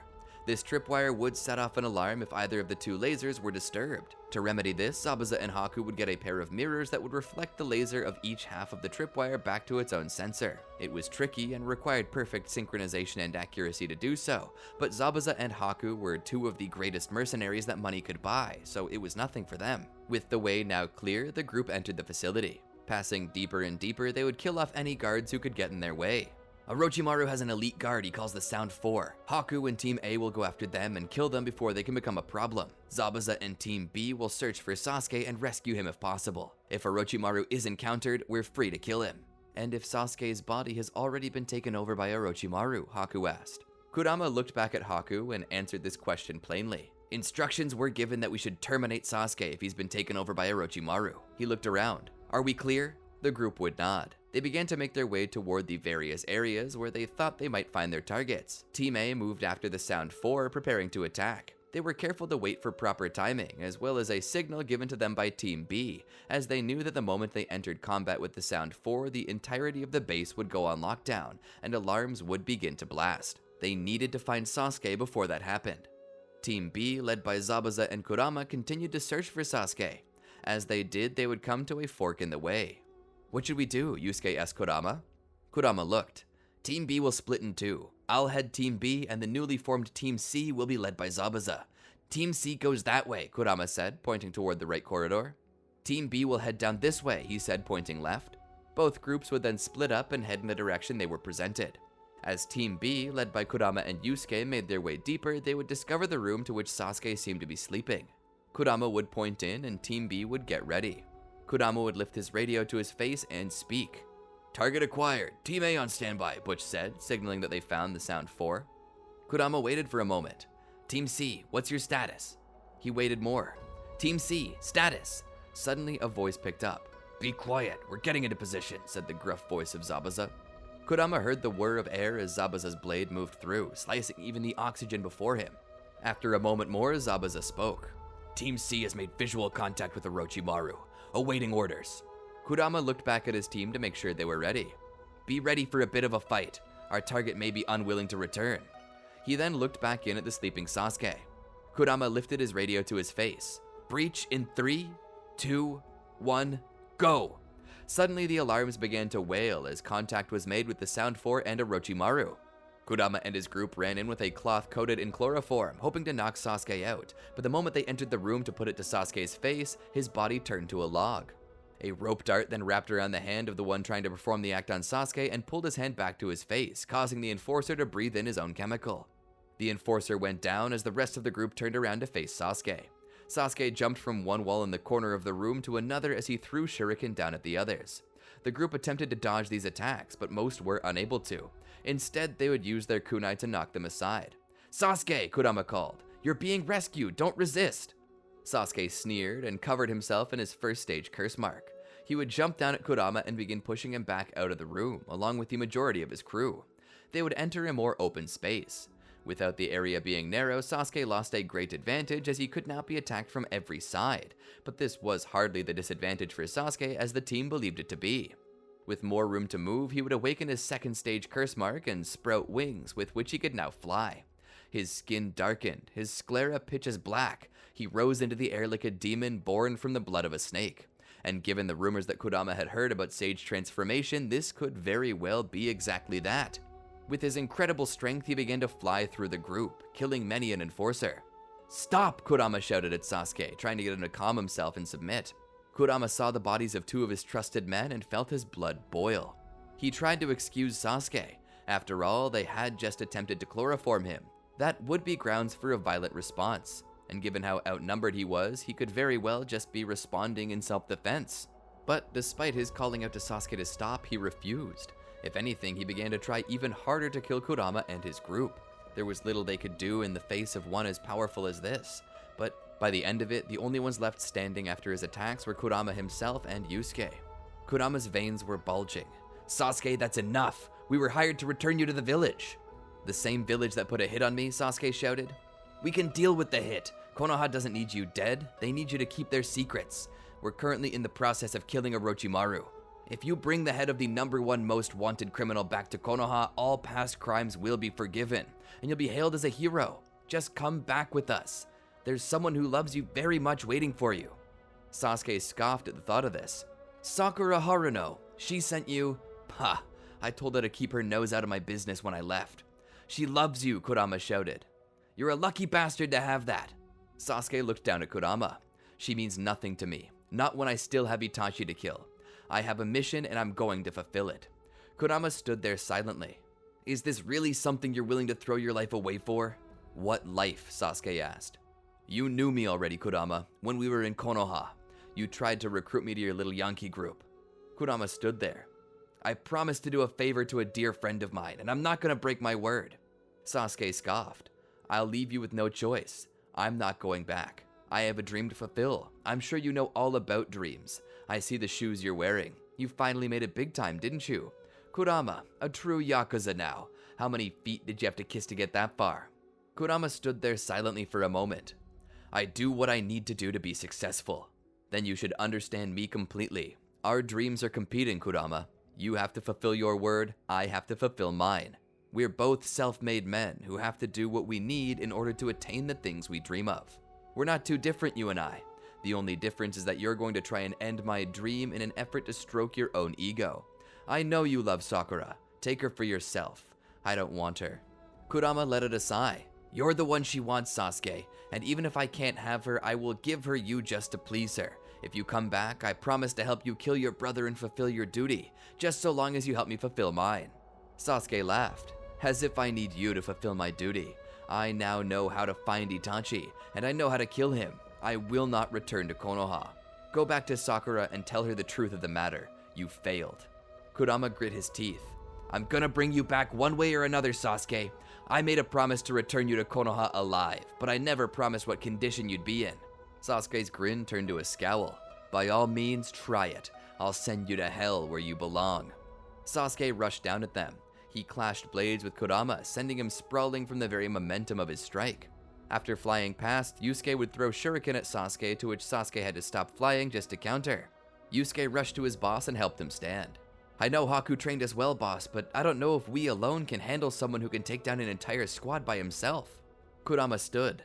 "We can and we will. We're Rat Company. We're not going to give in. We're not going to fail." Yusuke looked around. "That's all well and good, boss, but we haven't faced someone like this before. This guy's a walking biological weapon. He's already been twisted by that Orochimaru guy, and I'll be frank, I'd rather make it home to my sweetheart in one piece, not in a box." Kurama pushed Yusuke off him. "If you're scared, then go. I'll do this myself." Yusuke's shoulders dropped. "You know I'm not going to abandon you, boss. I'm just telling you that if we keep going like this, I don't think we're going home." Kurama looked at Yusuke. "We'll be going home. Just stay close." Yusuke and Kurama stood back to back and kept their eyes on Sasuke. He circled around them in the air like a buzzard, ready to peck at a freshly deceased corpse. Perhaps that's what he was. Sasuke had already decided that they were dead, and like the crows of his brother, the bloodline that no matter how much he tried to sever would always be a part of him, he readied to swoop in for another attack. Kurama raised his blade to block it, knowing he couldn't get out of the way in time. Sasuke knocked him over Yusuke, causing them both to roll on the ground. Kurama rose to his feet and saw Sasuke going so fast he was leaving an afterimage. There appeared to be 10 Sasukes swirling around him. Kurama ready to defend when suddenly one of the Sasukes rushed in for an attack. Kurama tried to block it, only to realize that this particular afterimage was a clone. It disappeared without doing anything as the real Sasuke came in from behind where Kurama couldn't defend. He attempted to stab Kurama. Yusuke jumped between the two, willing to give his life for the boss who had taken him off the streets, himself becoming a self-fulfilling prophecy. The blade passed through Yusuke, piercing quite a few of his vital organs. He let out a short-lived cry as blood ejected from his mouth, coating Sasuke's face. Sasuke recoiled, pulling away. Kurama looked back and saw his friend fall to his knees. Kurama grabbed him. He ripped the sleeve from his own shirt and attempted to staunch the bleeding with it. Kurama looked with terror into the eyes of his oldest friend. "Yusuke!" Yusuke looked at Kurama. "Boss, I'm sorry." Kurama tried to calm Yusuke a bit. Despite these actions, Yusuke had yet to prove himself in emotional turmoil. Of the two, Yusuke was the calm one. It was as if Kurama were projecting his own feelings onto Yusuke and trying to comfort himself in the second person. Yusuke spoke. "And to think I'm gonna leave that beautiful girl behind. Damn. Josuke is... Tell Josuke that he's my brother, and that my last thoughts were of him." Kurama nodded. "I will." Yusuke seemed to shiver for a moment, and then his final breath exited his lungs as the glint of light left his eyes. The eyes were the windows to the soul, as they say, and now, looking into these eyes, Kurama saw nothing but vacancy. Unable to look any longer, he closed them and laid him down on the ground. Looking at Sasuke, Kurama felt as if he were going to burst. He wanted to murder Sasuke. He wanted to kill him and desecrate his remains in the most vile ways imaginable.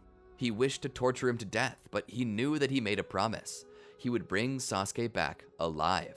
But how alive was going to be up to Kurama. As his rage boiled to the surface, he felt himself being overwhelmed by the power of the Nine Tails. Seeing the pain in Kurama's heart, Naruto once again offered him his energy. He offered it to him without limits in an effort to keep him alive as he had promised years ago. Kurama would be overtaken in the power, entering his version 2 chakra cloak. He would launch at Sasuke with incredible speed. Sasuke was caught off guard by this transformation and attempted to stab Kurama, but his blade slipped off of Kurama's hide. It was thick and hard, a shell of sorts made from chakra and his own blood. Hard as steel, Sasuke could not pierce it. Instead, Sasuke was pushed on the defensive. He attempted to make distance by flying off, but Kurama gripped onto his foot before shooting tendrils of his own chakra cloak down to the ground. Those tendrils anchored them to the ground and slowly began hauling Sasuke out of the air. Sasuke went rolling. As his sword flew from his hands, he would reach for it only for Kurama to grab it instead.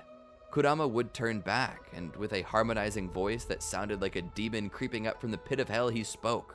"Are you looking for this?" Kurama began to butcher Sasuke with it.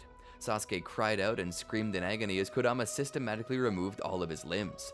Tossing the blade to the side, he proceeded to pounce on Sasuke, beating him senseless before finishing his vengeance with a blast of fire-style jutsu. This was when Kurama stopped. He could kill Sasuke, and he truly wanted to, but he reached down and applied some of his own tailed beast chakra to him. Within him, Naruto was horrified. The brutality displayed was nothing short of pure evil, and now Kurama was offering tailed beast chakra to the boy to do the worst thing that one could imagine doing in this state: keep him alive. Sasuke wasn't even capable of being recognized anymore. One could hardly tell he was human outside of the rough general shape, but as the chakra flowed through, Sasuke let out a gasp. He was unable to cry out from the pain and simply passed out once more. Kurama had achieved what he desired, the worst fate he could push on this enemy. He ruined his body to the point that he could never live comfortably again, yet he forced him to continue living. His promise to Sakura would be completed, whether she wanted it or not. That day, Orochimaru's whole group was wiped out. Orochimaru, as well as his Sound 4 and all of his servants. Josuke, upon hearing of the death of Yusuke, was heartbroken. There was hardly anything Kurama could do to offer him solace other than allowing Josuke to see the fate of the man who had killed his brother. This seemed to bring Josuke a bit of peace, a bit of comfort, but it would be a long time until his heart healed. The two were as one being in two bodies, and now one was dead. Josuke would never be whole again. But with the mission completed, they returned to Konoha. The bounties on the heads of the Sound 4, Orochimaru, and even Sasuke were claimed as Sasuke's body was taken to the hospital. It was a question if he would ever wake up again. Kurama stood outside of the hospital. It was raining, pouring. The night was there, and despite the rain, it was balmy. There was a humidity to the air as the rain that fell was already beginning to evaporate due to the remaining heat from the summer sun's previous setting. Kurama pulled with his lips a cigarette from a half-used pack as his free hand fetched a lighter. Flicking it open and rolling the wheel to spark the flint and catch flame to the escaping gases, a delicate flame was born. He shielded it from the wind as he pressed it to the tip of the cigarette. He took 2 puffs to make sure that it was going before closing the lighter, smothering its flame, and returning it to his pocket. Taking a couple drags from the cigarette, he let it a puff. A moment later, Sakura exited the hospital and came to find him. Kurama pushed from the wall he was leaning against and stepped a bit closer. "Just as promised, your lover was returned to you alive." She greeted his words with a slap to his face that sent his cigarette flying into the puddle on the road. Kurama pursed his lips and maintained his cool. "You're welcome." Sakura stood there, eyes full of tears and rage. "You're welcome? That's what you say to me? The deal was to bring Sasuke back alive, and that's what I did." "Alive? That's not alive. He's basically a brain-dead corpse kept alive by a ventilator. How could you do this to him? He's lucky I kept him alive this long. He's yours now. Do with him what you will." "You ruined him," Sakura shouted. "His burns. His limbs. I can't even tell it's Sasuke anymore." Kurama offered a bit of a nefarious, judgmental smile. "I thought you loved him. If you did, then what he looks like shouldn't affect that, right? Or are you so shallow?" She once again slapped Kurama. A moment passed before Kurama slapped her back. Sakura hit the ground and covered her face in shock as even larger tears began to well up in her eyes. Kurama looked down at her. "Don't be so conceited. You only loved him for the same reason others loved him, because he was rough and handsome. You have no idea who he really is. He didn't even want you, and I can't believe I was such a fool that I did. I may be a heartless demon fox, but whatever heart I did have, as dark as it may be, still deserves better than to be with someone like you. If you love him so much, then you take care of him. Use those healing powers of yours to heal his burns. If it bothers you so much to see him this way, then pull the plug, let him die. I don't care anymore." Kurama turned around and began to leave. "I finally decided what it is that I want in return for this favor," he said. "I want to never see you again." Lighting another cigarette, he began to walk out into the night, disappearing into the darkness, not to be seen anymore. That night, Sasuke was taken off life support, and he died. He was buried among his clan in Konoha's cemetery. The bounties for the Sound 4, Orochimaru, and Sasuke were used to pay the debt of Haku and Zabuza. The remaining portion of the funds split into 2 equally large sizes, with one half being divided up amongst the rest of the family, with Josuke getting Yusuke's payment he would have gotten had he survived. The remaining half was given to Gato as payment for the favor. Gato would look at the money and let out a sigh before looking out the window. He spoke. "The life of a Yakuza is never an easy one." Kurama would go back to his own office and lock himself up in the room. There, he would simply look out the window as rain fell upon his empire. This was the price of success, the price of greed. Kurama had sold his soul for the empire he built.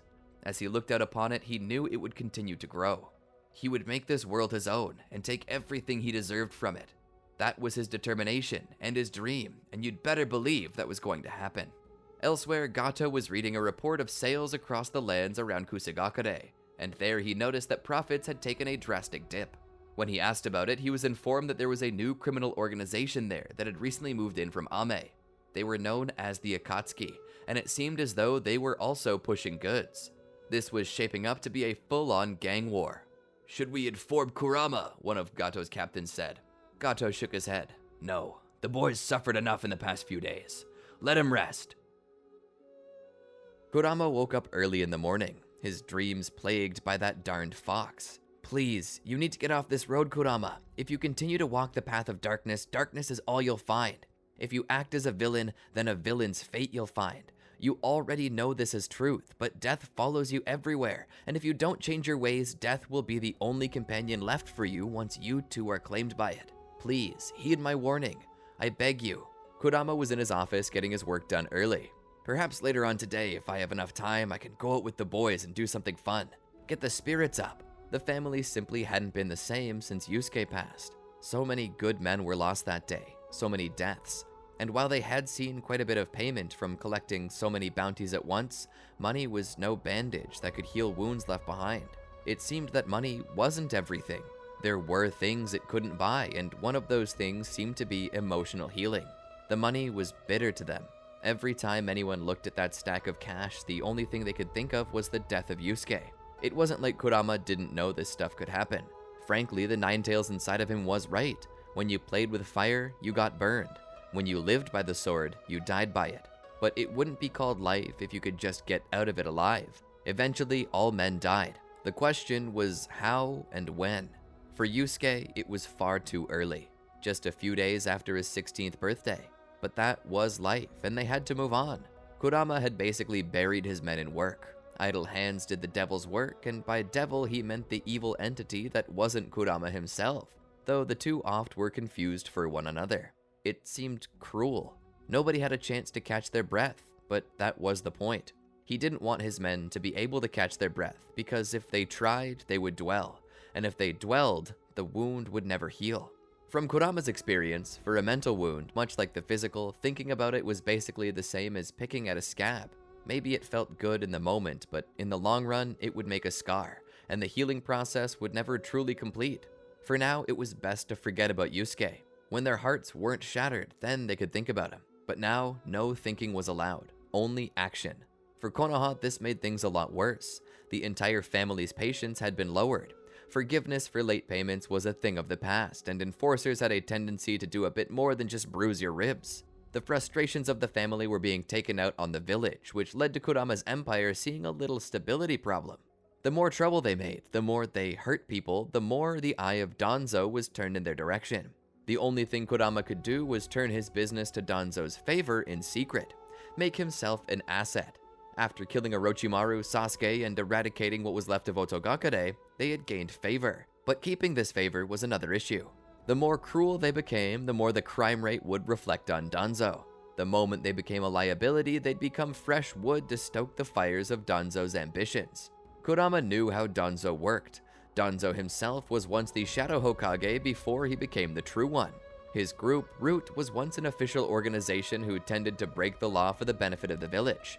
And now that Danzo was in the light, more or less, Kurama was fulfilling that role he left behind. But only so long as he stayed on a very narrow path. He was walking a tightrope above a pack of hungry lions, and Yusuke's demise was causing that rope to shake. It became tougher and tougher remaining useful enough to exist in this village. At this point, he felt like he was banking on his notoriety.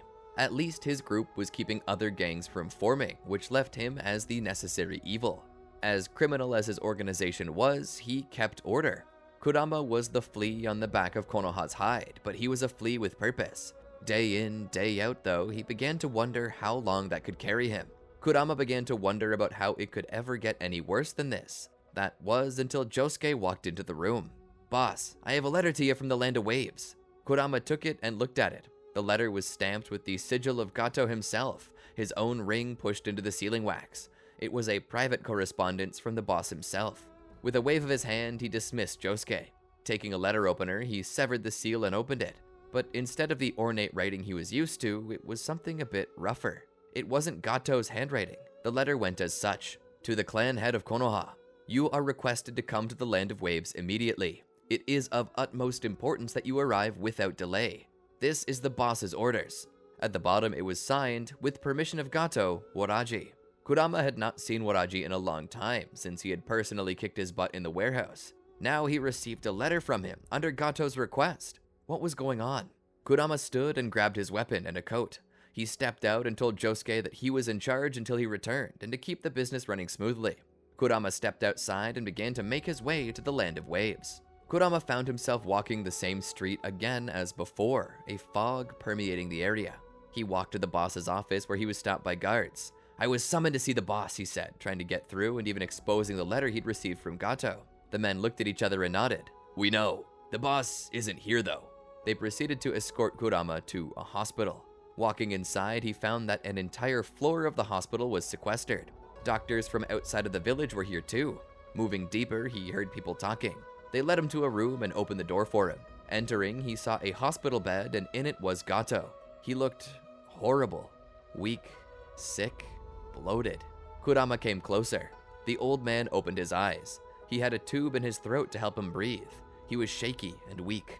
Kurama knelt down by his side and, as per usual, kissed his hand to show that he was still his boss's subordinate. In the past, as they had just started their business deal, Kurama was just waiting for a moment to betray Gato. But now, after everything they'd been through, Kurama owed a lot to him for what he had done for him and his group. Kurama's loyalty was unshakable. He indeed had become the father that Kurama had never known.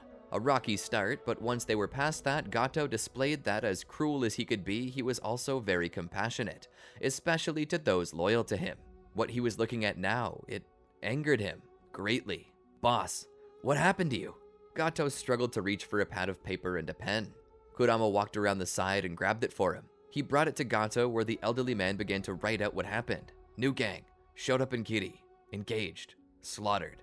Kurama read it out. "They got what they deserved then, if this is what they did to you." Gato's expression slightly changed as his throat let out a dry gasp. He wrote something more. "No, we were slaughtered." Kurama's eyes narrowed. Who were they? Gato then spelled out 4 characters. Akatsuki. Kurama read them. Akatsuki? He gripped the side of the bed tightly. "I'll destroy them for you." Gato shook his head. "Do not engage," he wrote. "Too dangerous." A doctor then walked into the room. Kurama turned back to look at him. The doctor spoke. "You must be the godson I was told would be coming." Kurama nodded. "What happened to him?" The doctor looked at the old man and motioned Kurama to follow him out. Kurama did. The doctor, now out of earshot, began to speak. "He was shot approximately 9 times in the back. One of the shots severed his spinal cord. He has no movement from his hips down. Besides that, multiple organs were perforated by the bullets. We've repaired what we can, but as it stands, his strength is... he's an elderly man." "Will he live?" Kurama asked. The doctor looked away. Kurama gripped the man and pushed him into the wall. "Will he live?" The doctor, shaken by this sudden violent reaction, spoke. "I don't know. The wounds are deep and his body isn't healing like it should." Kurama got really close to the man's face and whispered in his ear. "He better live. For better or worse, your life is now linked to his. If he dies, not only will I kill you, but I'll kill your family too. You got that?" The doctor, shaking now, barely had enough strength to push up his glasses. Kurama then shouted in his face, "Do you got that?" At this time, the other members of Gato's men grabbed Kurama and pulled him off the doctor and threw him out of the hospital. "You need to take some time to cool off, Kurama," Zori said. "You're not the only one who's pissed off, but we need those doctors. Can't have you terrorizing them while you act like an infant." Kurama looked back. "Piss off!" Zori re-entered the hospital. Kurama began to walk alone, making his way to the nearest bar. He sat down at it. He tapped the bar table twice with his fingers. The bartender would then walk over. "We don't serve minors." Kurama looked up at the bartender, who then realized who he was. "Except for you, Mr. Uzumaki. We'll serve you all day long." He brought a glass over and poured him a shot. As he went to return the bottle to its original resting place, Kurama stopped him. "Leave it." The bartender did as requested and went back to cleaning his glasses. Kurama looked over at the man out of the corner of his eye and tapped his glass gently on the table. The man offered a smile of gratitude as Kurama raised his glass, tipping it in his direction. He then shot it back. After doing so, he sat it down and lifted the bottle to add more to it, but thought the better of it. He pushed his glass out of the way and just took a swig from the bottle. It was strong, 40%. It was a foreign brand of alcohol made from potatoes and other similar things. It was sharp, but by this time Kurama had already grown accustomed to the taste, to the burn. He sighed as he thought about it and what he was going to need to do. He thought about Gato. How was he just laying in that bed, wasting away, having been shot in the back by some new gang sniffing around their turf? To even enter another gang's turf was bad enough, but to shoot someone was an act of war, especially if that person was a patriarch. There were some penalties that could only be paid in blood. This was one of them. He thought about the Akatsuki. Pulling out his phone, he sent out a message to Waraji, telling him to start funneling all information they had about the Akatsuki to him. It was about 3 minutes before he got a response. Waraji responded, "Are you sure that's such a good idea?" Kurama then texted back, "The Akatsuki have just declared war on us. We can't just sit around and let them walk all over us. They've cut into our profits, invaded our turf, and shot our patriarch. If we don't react, it'll make us look weak." Waraji would respond again, but the boss said if anything happens to him, you're in charge. We'll send information shortly. He would then get various documents on the Akatsuki. So far, very little was known. They were highly secretive, but beyond being members of a gang and illicit trade, they were mercenaries. They were of the highest ranking missing nin in the world. Kurama rolled his head back and let out a sigh. Standing from his seat, he would pull out his wallet. He'd pay for the whole bottle and then drop a tip in the glass for the bartender before leaving. As he walked out, he read a bit more about them and about possible connections they had. One of the things he found was that Orochimaru had at one time been a member of this group. That gave him a lead, so he decided to do some investigating.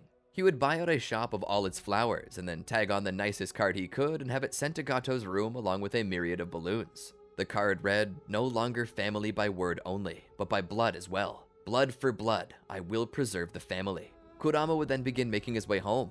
Gato could only smile seeing these things. "I chose right," he said through a weak voice as he read the card. Kurama would make his way to Orochimaru's old lab. The place was quiet, dank, stale.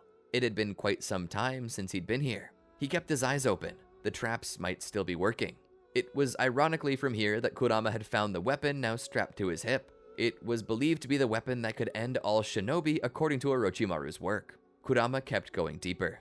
They had taken items of use and trinkets, but they hadn't really had time to look through his papers and other forms of info he had stored. Kurama decided that the best place for him to go would be to the records room. As he walked in, he found rows and rows of file cabinets that seemed to extend on infinitely in every direction. At the center of the room, however, was a single computer. Old and boxy, it looked as if it was the first home PC ever invented. He walked over to it and hit the button that gave it power. Sitting down, he'd begin to look over the contents. He began searching for anything based on the search phrase Akatsuki. Finding a file on them, he opened it up and began to read. He recognized that, according to Orochimaru, they'd been formed in Ame as a peacekeeping corps. That is, until tragedy struck and caused them to lose all hope in the ideal that formed them. They became a rogue mercenary group to which Orochimaru was once a part of, with the primary goal of forming a super weapon to bring the world under their dictatorial rule. To fund this, they were getting into illicit trade, assassinations, and other business that was slowly pulling funds from the Gato company's profits. But what was interesting was Orochimaru's testimony of what the place was like. He said it wasn't too unlike a cult in which the users venerated a leader named Pain as the second sage of six paths, the reincarnation of the sage who gave mankind chakra in the first place, and were forced to make sacrifices to an idol known as the demonic statue of the outer path. Orochimaru further explained that the future goals seemed to be gathering the various tailed beasts together and sacrificing them to this statue to awaken some dark god conglomerate of all the tailed beasts. "Did you know about this, Nine Tails?" he asked. Naruto responded that he wasn't sure. He knew that the sage did do something to free him from a life of insanity, but he wasn't sure what. He then explained that there was the chance that together they might all reform into this dark beast that they had once been. "Why didn't you tell me that then?" Kurama asked. "I wasn't sure," Naruto said. "I didn't know if that was a fact or just some strange dream I had. Do you tell your men about every dream you have?" It was a fair point, but now with this, he knew that they had some intel on the group. Fitting in a thumb drive, he began to download the information from the file. As he came to a finish though, he heard something. Readying his weapon, he came around the corner and peeked outside. He saw nothing, but heard more rustling down the line. Going further, he peeked around the corner and found 2 members wearing the trademarked black cloaks with the red cloud. Akatsuki members. It was Deidara and Sasori. Kurama was so peeved he could hardly contain himself. With Deidara's head turned, Kurama came around the side and emptied 2 shots into the back of it, putting Deidara down immediately. He then looked down at his weapon. Wow, it really is the end of all shinobi. Sasori turned around. He was a creepy, grotesque-looking man, hunched over as if walking on all fours. He opened his mouth and wire shot out of it. Kurama barely dodged. He peeked around again and began to fire into the face of Sasori. However, the bullets seemed to bounce off. Okay, this guy isn't going to be easily destroyed by bullets. Any ideas, Fox? Naruto, put on the spot, then spoke. Try this. I'll give you some of my chakra directly. It should be even stronger than version 2. Suddenly, Kurama was coated in a golden chakra. What's this, a chakra cloak? I feel strong. Good, because you are, Naruto said. I don't need to tell you about this guy. You know him? Kurama asked. No, I don't, but I can sense things and I'm telling you that something isn't right about him. He doesn't feel like he's totally alive. It's like I'm looking at a living puppet, but despite that, there is a spark emanating from him. I can't explain it. I think he's mostly fake, but part of him's real. Attack that part. Kurama nodded. All right. With his power increased, he tried to get around the cord. Recalling his training he'd received from Haku, Kurama drew close and kicked Sasori as hard as he could. This sent him flying into the wall and smashed him. But to the horror of Kurama, Sasori had a second form hiding underneath, and this one seemed more mobile. There, Naruto shouted. What? Kurama asked. There, on his chest. See the area with the kanji for scorpion? That's the center of where I can feel his energy. That's good enough for me. Kurama reloaded his weapon. He raised his gun and fired. Each bullet was coated in a layer of chakra, which increased their piercing power. They struck the puppet and did damage to Sasori's surprise. Interesting. It seems that I can't let you shoot me anymore. Your bullets are finally a threat. Sasori displayed a blade of his own from his arm. Kurama charged him, firing bullets. Sasori's wire seemed to catch most of them, but the ones that got by were deflected by his blade. It's useless. Sasori swung the cord around to wound and poison Kurama, but he jumped over it and slid under for a second time. He reloaded as he kicked Sasori's bladed arm away. From this position, he fired upward, blowing the face off the puppet, impairing Sasori's ability to see or speak. The wire flailed blindly, attempting to strike Kurama down, but Kurama gave distance. Standing up, he poured his chakra into his gun, giving it a golden hue. He fired off 4 rounds into the area that was marked. Blood spurted from the area as the puppet fell back. Kurama drew closer as the puppet was barely moving anymore. Creepy bastard. He unloaded the clip into the heart. By this time, it stopped moving. Kurama stepped away from it. That was for what you did to the boss. He turned and began to leave. He took the information back with him to Konoha. There, he began receiving more info about the Akatsuki. This info told him about their recent actions, the reason they were spread through so many different areas. They were killing Jinchuriki and taking their tailed beasts. From what Kurama gathered, they had already taken 8 of 9. This meant that there was only 1 left for them to take, and with this knowledge, he clued Danzo into the matter, letting him know that there was likely to be an attack very soon on Konoha that, when decided, would determine the fate of the world. With this new information, Konoha would begin to prepare for the attack. It was at this time that Kurama received a new letter. It, too, had the sigil of Gato on it. He looked at it closely, too afraid to open it. Josuke looked at him. Is everything all right, boss? Kurama looked at him. I don't want to open this letter, he said. Why? Kurama looked at Josuke and answered his question. Because I'm afraid of what it'll say. Kurama sat for a moment longer, thinking about it. He then reached for his letter opener and cut the seal. Within was a scrawling of words. Simple words that were passionate and emotional. Simple as it seemed, it was all that was needed. They seemed to have been drawn fast. Perhaps multiple of these letters had been written out. Whatever the purpose of the sloppy handwriting, the words were all that mattered. The boss is dead. Kurama tossed the letter on his desk with a groan. Damn it. What is it? Josuke asked. Kurama looked up. Gato died from complications to his wounds. Josuke stood there silently for a moment. What does that mean for us? Kurama thought about it. It means that I'm now the sole patriarch of the family, and I've inherited his business. Josuke thought about it for a second. But isn't that good? For us, I mean? We get to reallocate profits. This is what we wanted all along when joining this faction, right? A chance to grow. You're now the most powerful mobster in the world. Shouldn't you be happy? Kurama thought about it.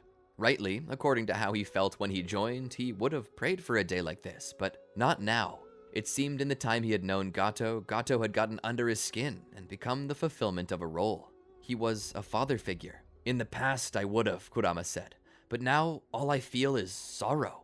He mentored me all those years. I realized under him that there was so much to running a business that I didn't know. We grew close. He became like a father to me, I his son. We even referred to each other as such. It's why I inherited this company at all. So, Josuke looked down. I'm sorry, boss. I spoke out of turn without caring about how you felt. I understand what it's like to lose someone you love. I know the hurt. Kurama looked up at him. He walked around the desk and gave Josuke a hug and a brotherly kiss upon the cheek.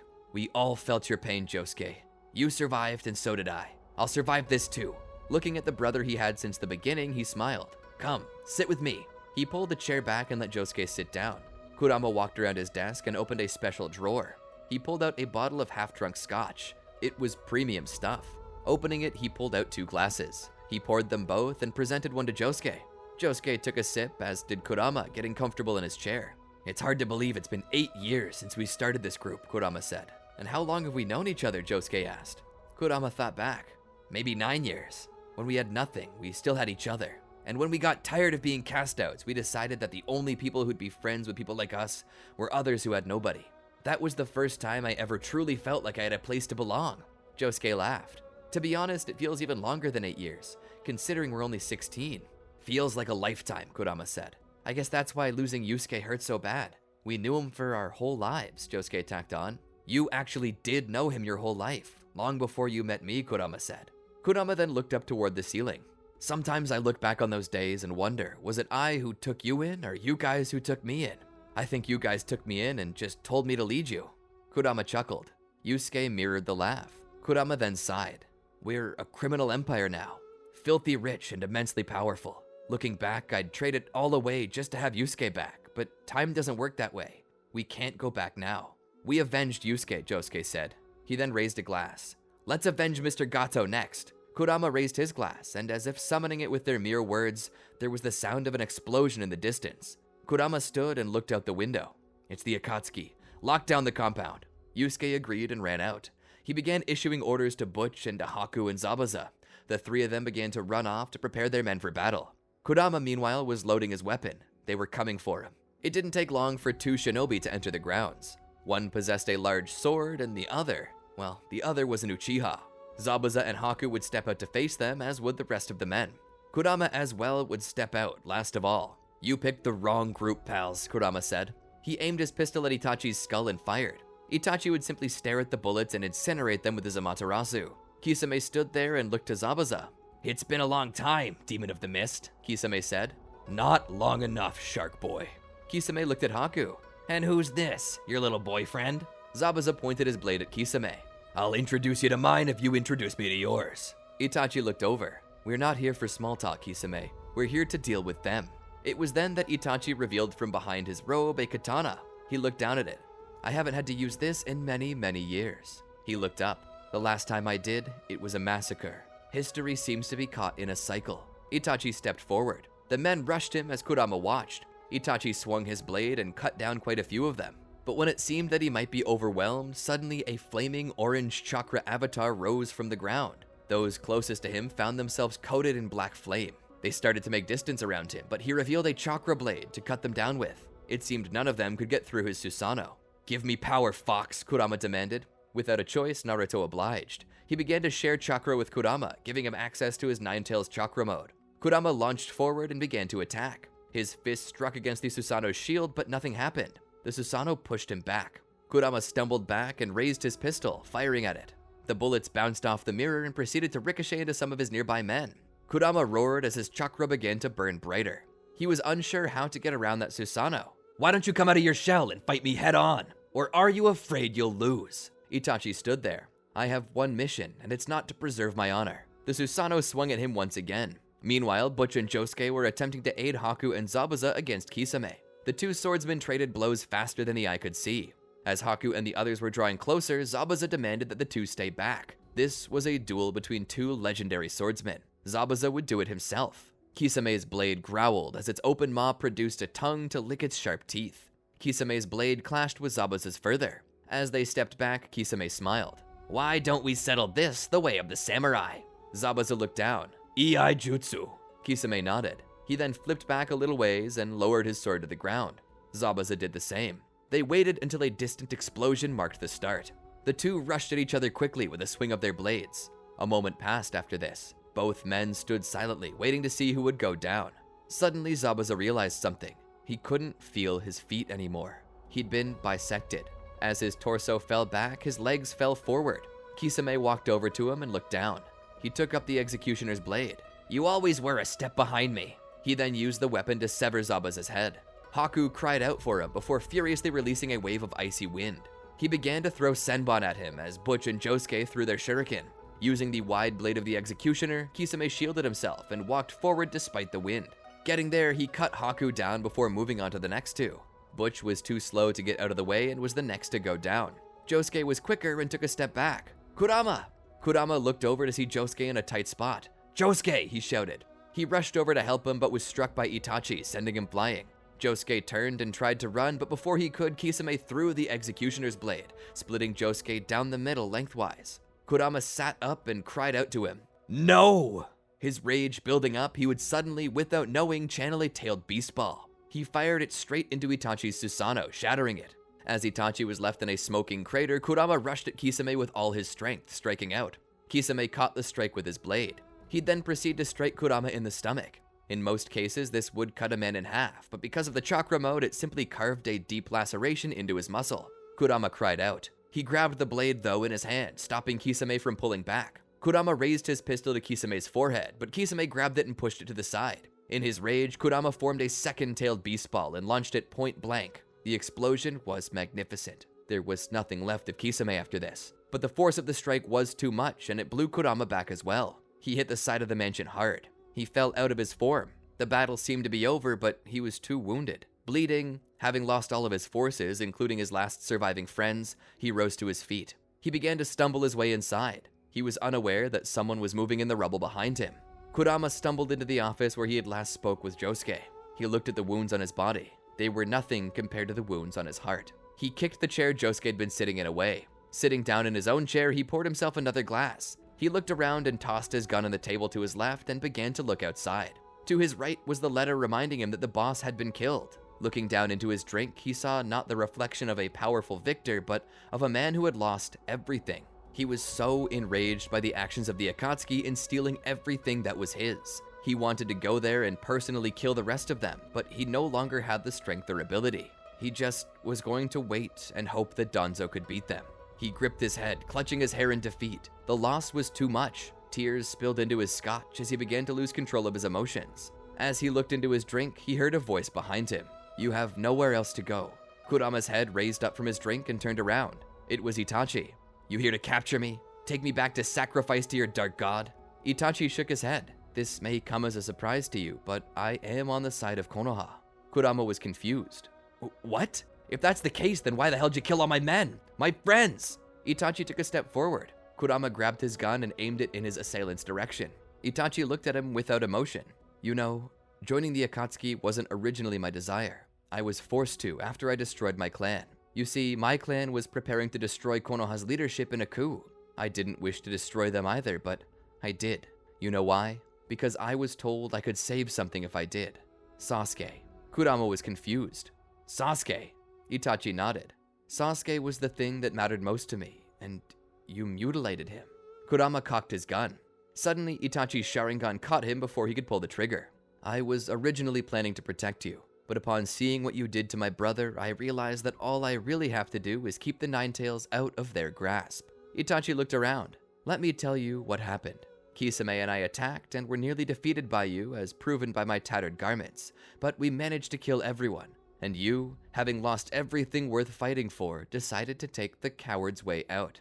By the time I woke up, it was too late. You had already shot yourself." Suddenly, Kurama noticed that his hand began moving against his will. The barrel was pushed against his temple. Kurama, by this time, accepted his fate. In the end, he said, "We all pay for our crimes, don't we?" Itachi took a deep breath as the sound of a gunshot rang out. Leaving behind the corpse of Kurama, he exited the mansion. Konoha, despite its best efforts, was not able to stop the Akatsuki.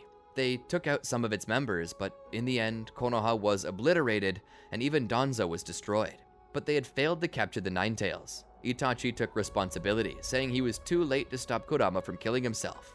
Only he knew that it was out of vengeance. This bought him a few years to come up with a plan to stop them from getting the Nine Tails, but before he could enact it, he died from an illness he had contracted far earlier. With him out of the way, nothing could stop the Akatsuki from capturing Naruto after his reformation.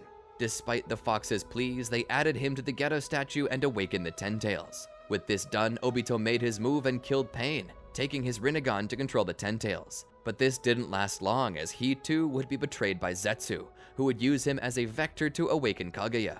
Kaguya would then proceed to use the infinite Tsukiyomi to drain the world of all of its chakra before abandoning it to her own personal dimension, where she would then seek to begin the process anew on another world. Well, I made myself sad. It's sad to think that such a fate would befall our heroes, but considering that Sasuke is dead by this time and Kurama simply isn't agreeable enough to really be much of a help against the Akatsuki, such a fate is likely. Kurama is a very emotional fellow, and the darkness in his heart festers. Hatred begets hatred, and that is what all of this boiled down to. And because Kurama couldn't let go, and because Itachi couldn't let go, the world suffered. A real bummer of an ending, but I hope it's one that you all liked. If so, be sure to tell us about it in the comments. And don't forget to like, subscribe, and ring the bell to be notified when more content like this drops. And while you're waiting, could I offer you some of these videos? I'm sure you'll enjoy them. Until next time, peace.